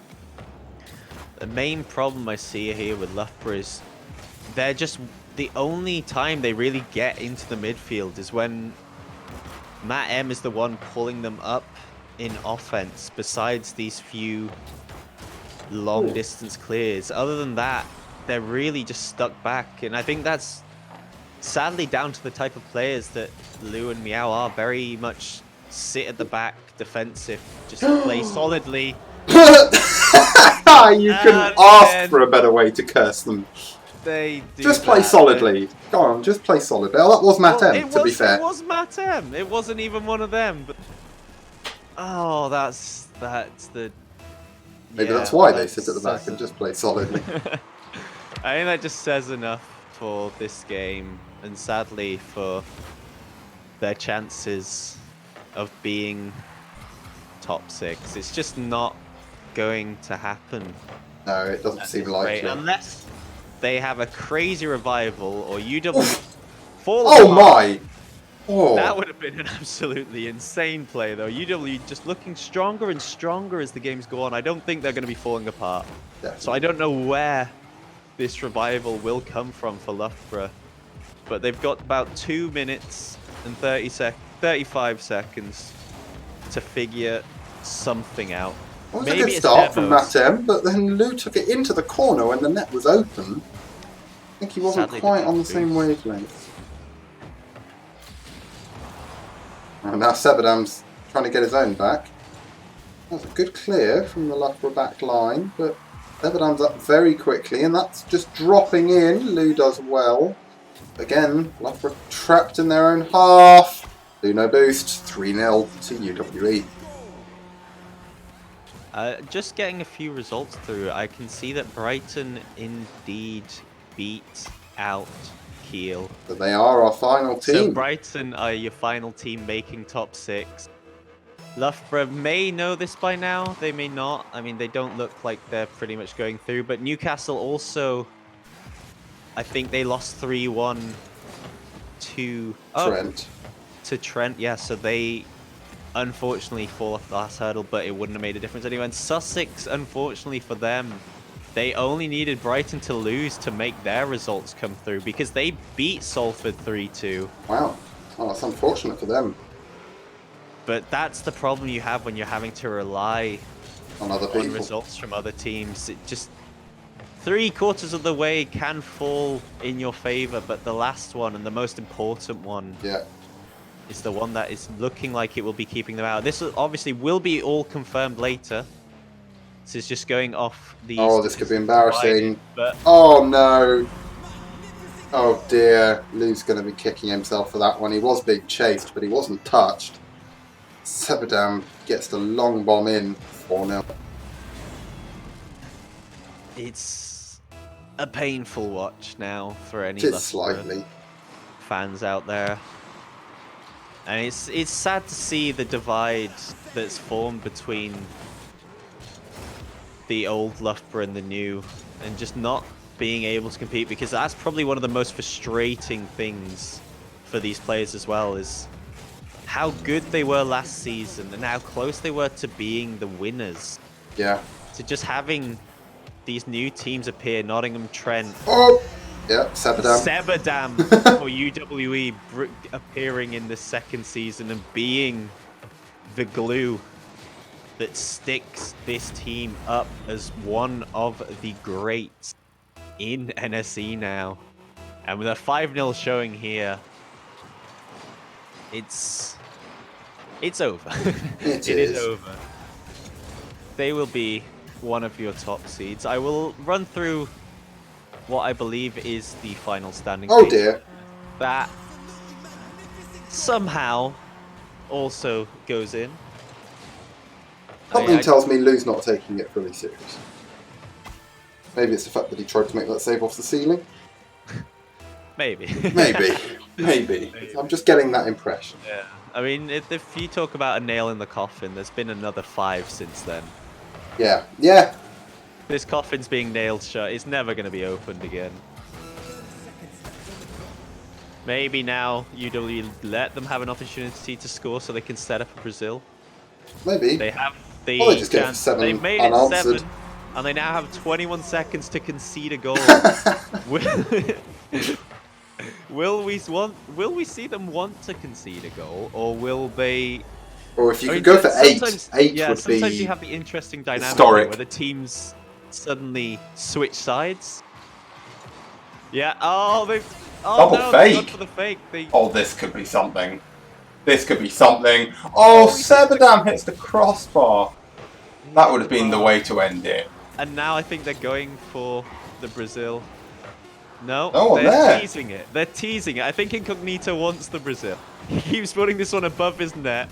That's it, They though. don't get it in the end. University of West England win this comfortably 3-0. And Loughborough miss out on a top 6 spot. Commiserations to them. I think this leaves University of West England now. They will definitely be at least 4th. They won their first game, they lost the second, they won the third. So they get 5 points. That puts them on 22. Trent went a full. Depending how Portsmouth's last game goes, they might be able to leapfrog Portsmouth, but I think they end up staying 4th. Let's just see where Portsmouth are. They won 3-2 against Arctic Foxes. I think based off that, Portsmouth remain third, or Portsmouth dropped to third, being leapfrogged by Nottingham Trent, and Sea Stags remain 4th. I'm not sure. That will all be cleared up Oh, later on whoa, tonight. whoa! Hold on a second Hold here. the phone. What's happened? Hold the phone. I've just been told by Scenarius a screenshot grabbed Fried K3 saying Brighton put the wrong score in. It was 3-1 to Kiel What? and not to Brighton. So does that mean then that Sussex actually squeeze through? The No least way. likely result is the one that comes through, and Sussex sneak into that's mad. If Sussex have snuck in through the skin of their teeth, That would we be will have incredible. to get this. We will have to get this double and triple checked at the end of the day, but that is crazy if so. I'm a bit speechless now with that. That's amazing. If that is the case, I think that's probably the most clutch entrance into the top 6 any NSE team has ever made. Yeah. It must be. It must be. Who knows? We will get confirmation from this later. If you are really interested, you can probably hop in to the NSE Discord as a spectator. I'm not too sure on that. Don't quote me on it, but I think most people watching here are probably from there anyway. And yeah, we will be having one more game coming your way now. It will be the promotion tournament. I believe we're watching the We're on the South, south. Yep. which is Hertfordshire White versus Reading, or Reading Your Plays. I don't want to say Reading Your Plays, that just sounds wrong. But they will be facing up to get the last available spot in the National League for the Challenger bracket. Yes, that will be starting very soon, so don't go anywhere. We will be right back.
Welcome back to the Southern Promotion Final of this week's NSE Spring Split. I'm still joined by Princey.